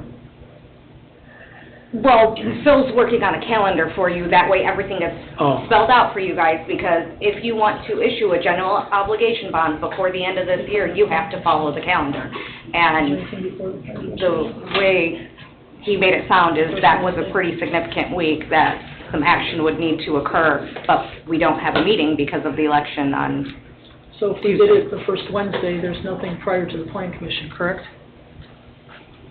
No, not the first Wednesday, it's, I mean, that's the work session day, so that one is earlier, that one starts at 6. 6 o'clock. Oh, so perhaps So we that's could the schedule only- something for 5, Yeah, if you think we can fit it in, I think 5 would work out well. okay? you guys And okay? with 5? Julie, do you have any issues with that? I know you're scheduled. You're okay? that's the date of that AIM, roundtable on Tuesday. Of course. Hold on, 6 you know. o'clock. Your priorities, We're right? gonna do it open. So you wanna do it the park board night? They meet at 5:30, We might have to miss. so that would be 5 o'clock, that'd probably be like a half hour. Well, we'll have, I hate to say it, but I'm thinking, I mean, you already said you weren't gonna miss plan commission for it, so it's, Go we Thursday? just need a little bit of time if we can do it before plan, but just get it done. May I interject? The park board is not meeting that first Thursday. Their meeting is actually being rescheduled because we will be There at you conference. go. There you go. First Okay. Thursday of the month. There you go. What do you Yeah, think? so that day If will. Mark's not bring- meeting that day, Okay. I looked at the calendar and I 5 saw the o'clock. park meeting's still on there. 5 o'clock at the first Thursday of the month? Yeah. Is that okay? what is that, the 7th? Yes. November 7th? Well, at least that would be president in 90 days. All right. Be appropriate. Yes, I will connect with Mr. Facenda tomorrow, and like I said, he was just kind of waiting for that response, to get that calendar out. Okay. All right, any other discussion on the bond? All right, we'll move on to number 2 of update discussion, moratorium resolution number 1348 and resolution number 1349/Indiana Department of Environmental Management meeting, which was held on September 25th, 2024. We're going to give the public an update on this. So on September 25th, 2024, myself, Rich, Greg, Jeff, Ryan Kuiper, Attorney Austin, we had Neil with Nice, and Kevin Baldwin and Christopher Burke, right? Did I catch that? That's correct. Yeah, we met with the IDEM officials. It was in response to the August 8th letter that I received about the water utility and issues with capacity. So we had, I don't know, probably about a 2-hour-long meeting, probably, Rich? Yes, that's correct. You know, I thought, I mean, the news wasn't good, but I thought it was a good meeting, good people down there. They want to help us with the situation that this town has fallen upon. And the reason why I put the moratorium on here, honestly, is because we get a lot of heat for this moratorium sometimes, but they basically validated the concerns that we had, because they're not going to issue any permits, any NOIs for water extension. And would you tell them what the NOI stands for? It's notice of intent, right? Right.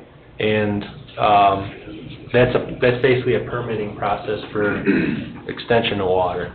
Is what it would be used for. So, yeah, we had the meeting with those folks. Where we're at right now is that we have to get together with our working group again, which we brought down to Indianapolis. We have to get a response over to IDEM to spell out the projects that are currently in the works and the proposed capital improvements. And we also have to come together with, I think, a water master plan, right? So we have some work ahead of us, but I guess a lot of these people that their hair were on fire over the past year and a half, the hair wasn't really on fire. We don't have any water to put out the hair sometimes, but so yeah, we've got to get to work on these items. We are currently in the process of getting to work on them, and basically we need water and we need storage. And we've been working since before this IDEM letter came out with finding locations where there's water, fracture trace analysis, stuff like that. If anybody else here has anything to add. Would you add about permitting that anybody drilling a well for stuff that gotta have a permit? Yeah, any type of well drilling that goes on in the town has to be permitted through IDEM. So we kind of found out through this meeting, there were a handful of wells that were done, test wells, that were done without permits. So that has to be done through IDEM. And I don't think it's a bad thing. I mean, I'm not a big fan of government, but if you're going to drill a well, you'd like to know through IDEM where that location needs to be, because you could, in essence, be drilling a well and throwing money away because the location isn't prime. So, Well, then the aftercare being taken care of, make sure it gets kept off correctly so it doesn't affect our water. Yeah, stuff going into the aquifer. So yeah, we're working. We're in constant communication with IDEM regarding the water situation, which is town-wide. If anybody else has anything to add? Are you gonna talk about some of the things that have been approved and they may rescind? Well, we don't even have a complete list of that stuff, Bob. That's, in the letter they mentioned 12 NOIs that were approved, and I think we still have to figure out what those 12 NOIs were, because we don't have that information. Yeah, we definitely have homework to do. Yeah. But, It's a sad day in Cedar Lake. Yeah. Shouldn't have to worry about your water running at home right now, though. That shouldn't be an issue. But for future growth and stuff like that, stuff's kind of put on hold. You'll be able to tie into the police and fire. We don't know. There's a handful of things that are in IDEM's hands right now, and we gave them a lot of information, especially bringing the engineers down in there, and Ryan, the water superintendent. So some things were not addressed or unanswered. It was that was the first step they wanted. I thought a letter was the first step, and they said, well, come down to Indy, that'll be the first step. So that's the first step of many in line of communication with those folks. They're very aware of what our situation is there, and it's a little different scope and scale of, I don't know what's even the word that I want, but they know that we have problems, and or that's a concern that we're working with, and that I think there's at least one more permit that's waiting to be, because they have to test the Paradise Cove well, I think permitting was brought up in that meeting, which Tim, you probably can speak on a little bit more, but they're reviewing that, I think, right now. Yeah, that's all turned in, and that's the piece that we need to actually connect Paradise Cove to the new water main. So the two buildings, today they were working on hooking the buildings up to the actual water main. The pressure testing's done.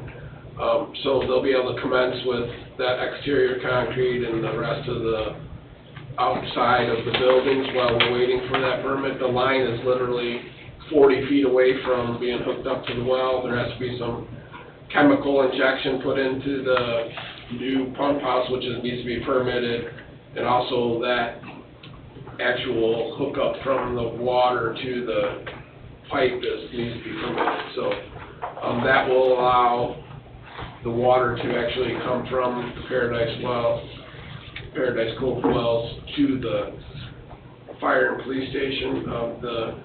The piece from Lakeside South that connects Lakeside South to 141st water main, and then the upgrades to the Robbins Nest will allow the completion of the east side water, so we have fire protection and fire suppression and all that to the building. So that's still a key part. The pumps for Robbins Nest have been shift, they, out the 25th, so they should be here any day. We have the controls. That stuff is kind of being scheduled. Don submitted plans or permit to IDEM for the upgrade of those pumps also at Robin's Nest, which we found out kind of during this whole deal that that was another permitted issue that we didn't know about, but it's been taken care of and it's underway, I guess. So hopefully, everything will come together. First of all will be the WPM coming online to actually bring water, but the fire suppression full deal won't happen until Lakeside South is connected to 141st and the water tower is activated, and that will be there's like a bunch of pieces to the puzzle, but everything is pretty well underway, so. Yeah, and that was a topic of conversation, Chief Welkening, was fire flow. Yes. And that was brought up a lot in that meeting. Like a lot. So. Well, we also have this, MacArthur School that we're concerned about, because, they're under fire watch still, so we, And the MacArthur School should be faster, because as soon as the pumps are upgraded, the water tower will be in line, and the MacArthur School deal. I was gonna ask you that. So that'll be prior to the new police and fire station being, I worry about that more than the fire. For sure, right. So, yeah, go ahead, Bob. Our water superintendent sent a letter, I don't know if it went to the town manager or where it went, in 2022. And I don't think Julie or Nick or I ever saw that letter telling about the west side having water problems and needing more capacity. I saw that letter for the first time this year. Emails, I was trying to think what you were talking about, Bob. It's some kind of email letter. Yeah. Yeah, I recall now. Yeah. I don't know what went on. I don't know. I really don't. I think things were being hid from some of us. Think? Even when you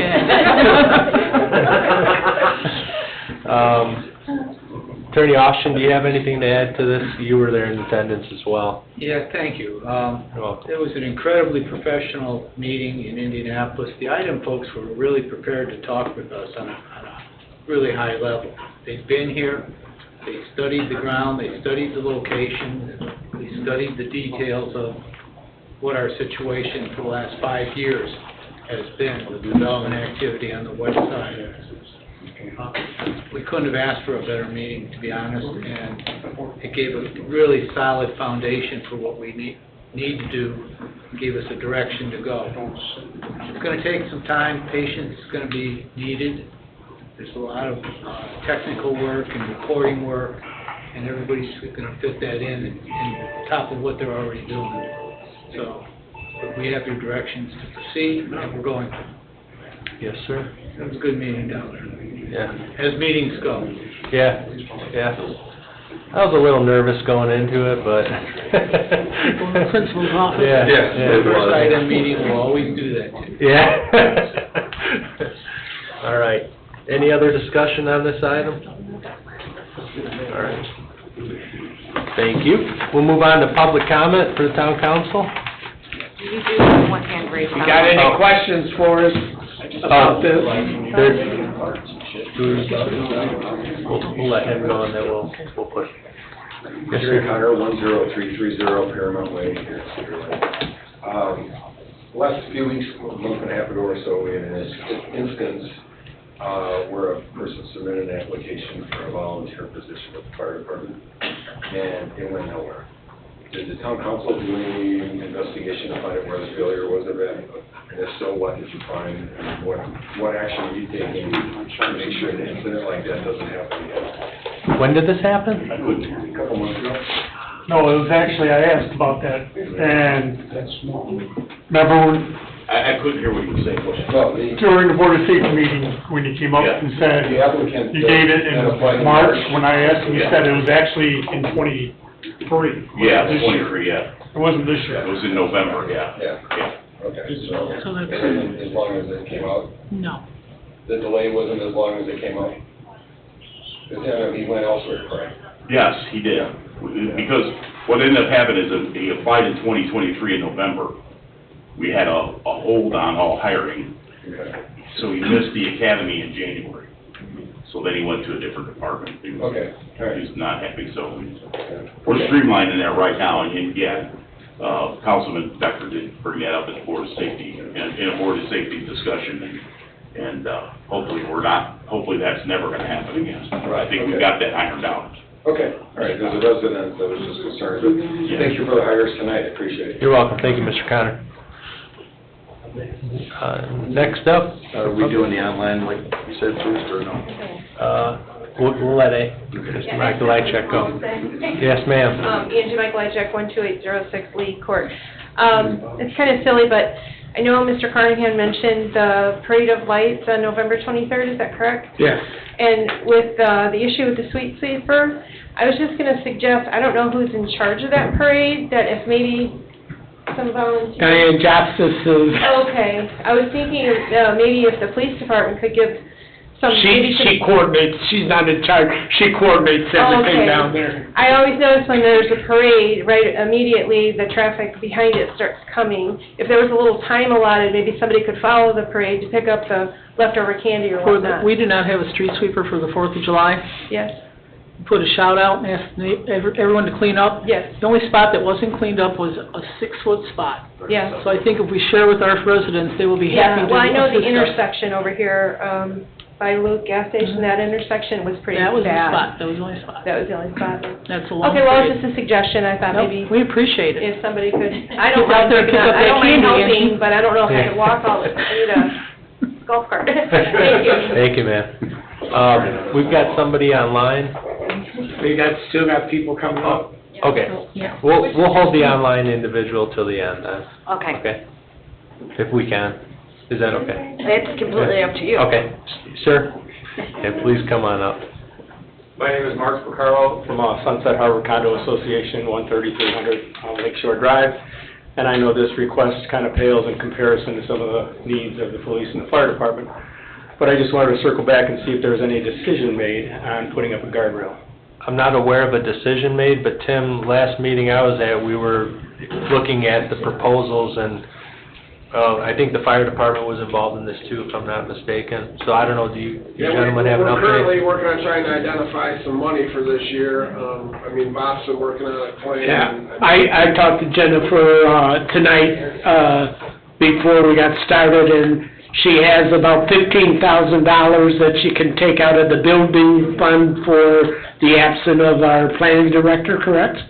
So, the Planning and Building Department had received a $15,000 allotment out of CCD for equipment or capital upgrades, and yes, since there has not been a planning director moving forward with those items, there's about $13,000 remaining of that. But my understanding is that's not enough to cover the cost of the guardrail. So then you'd be looking at taking the last of Public Works capital monies out of LRF. So if Mr. Kubiak did not have those obligated, but being this close to the end of the year, traditionally everything is obligated. What about TIF money?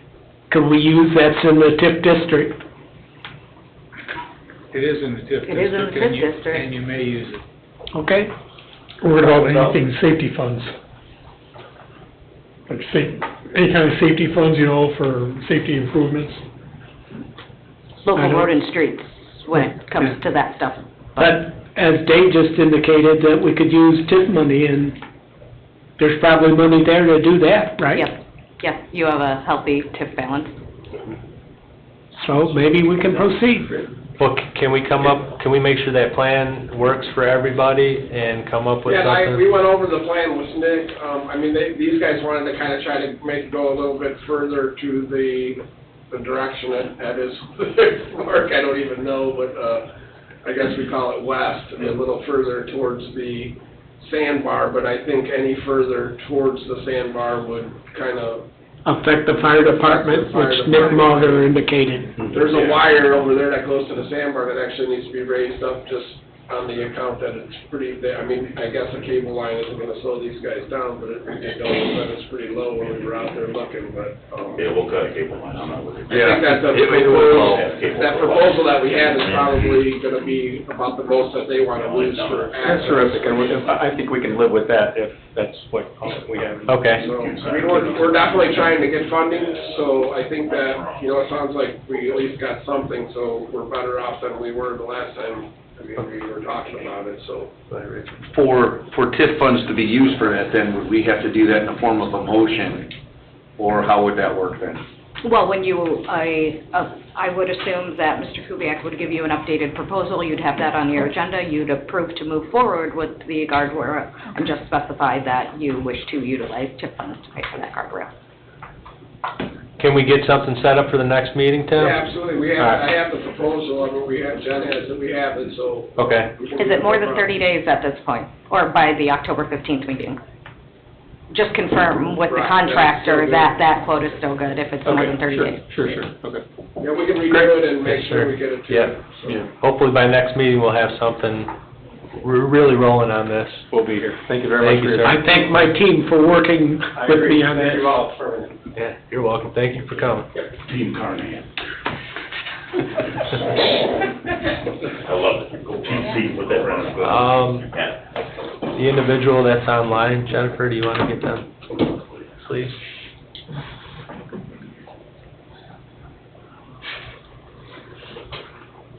Okay, Jennifer, go ahead. Good evening, Jennifer Krumsky, 14617 Lane Street, Cedar Lake, Indiana. Hello. Hey, first and foremost, I want to thank you all for going down to Indianapolis to the IDM meeting. You know, I'm glad that you went down there, that we're moving forward with this. But I want to know, who approved these NOIs? What was the process in the past? Not us. Is that complicated, Attorney Oshra? Not at all. No? The developer representative prepared the NOI to submit to the town and to IDEM. When that was completed, they would execute, whomever it was, the engineer, the developer rep, that would come into the town at that point. The town official, either the executive of this body or responsible department head, would countersign, and off the NOI would go. That's the process. It's an abbreviated process for issuance of permits by IDEM because it's under a specific portion of the Indiana Administrative Code that permits it, and it's used often by developers and developer representatives.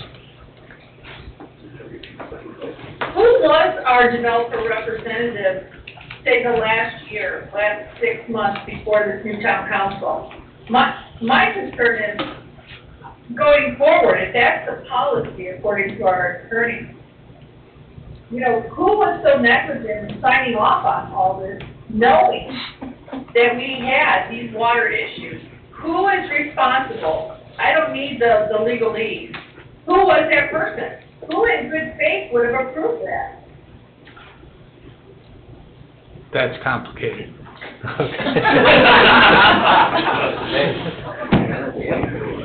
Well, and we're going to get to the bottom of that in the investigation that you've directed us to make. Yeah, we're doing some homework on that too and digging through that, Jennifer, but as Attorney Austin said, I think, I wouldn't say the buck stops because it doesn't, but without a signature from a town official, water utility,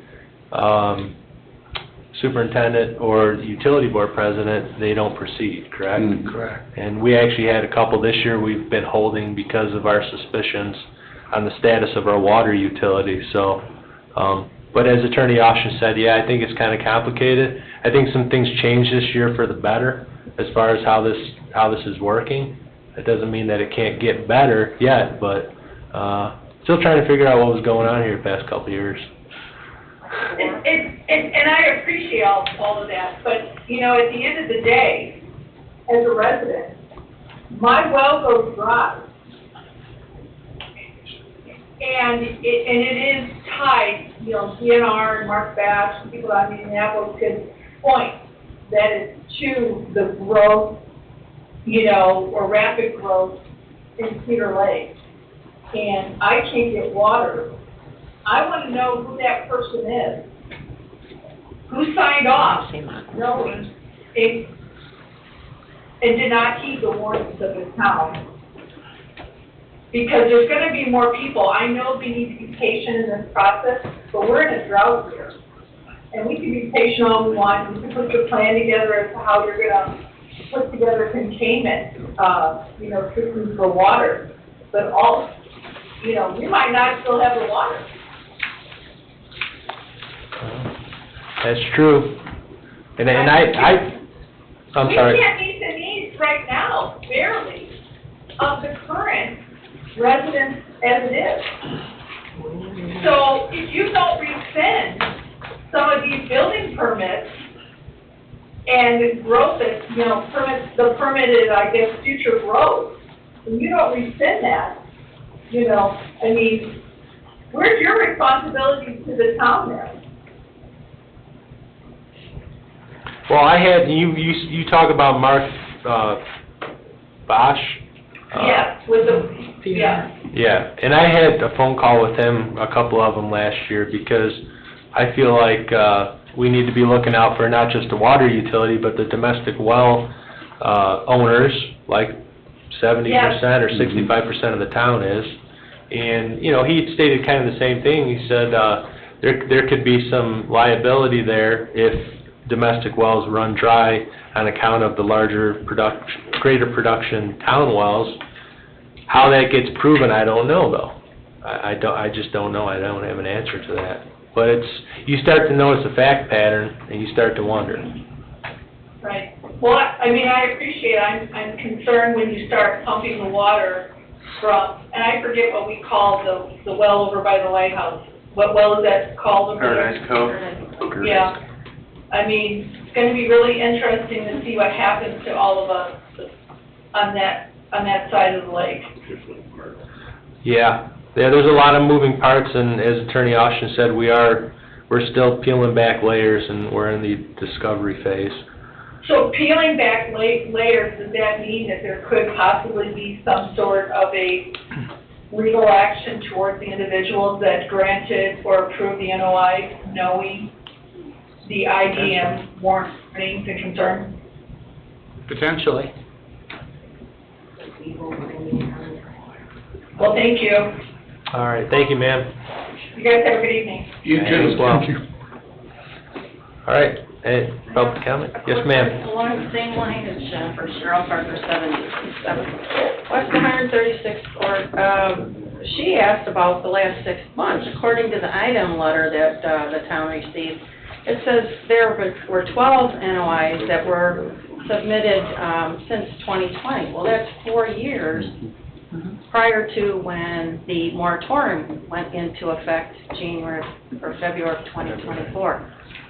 How the heck did that happen? We weren't here. And I don't expect any, That's part of the investigation, Cheryl. Yeah, it just blows my mind as a resident here. Sorry. That's okay. Anyone else here for public comment for town council? Last call. Maybe could I just say something about the parade? Yes, ma'am. I appreciate the fact that somebody wants to collect that candy, but the parade is at night. And I would be very hesitant to have somebody go out on the street and look for a piece of candy. And you don't want them throwing candy, do you? It says that we discourage throwing candy based on public safety. So, but I think walking down the street at night would be frightening. I don't disagree with you. So we need to be hesitant on that public service announcement. No candy. Yeah. Okay. All right. Thank you, Ms. Johnson. Yeah.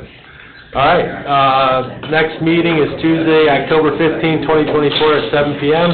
I thank everybody for attending. Meeting's now adjourned at 9:23.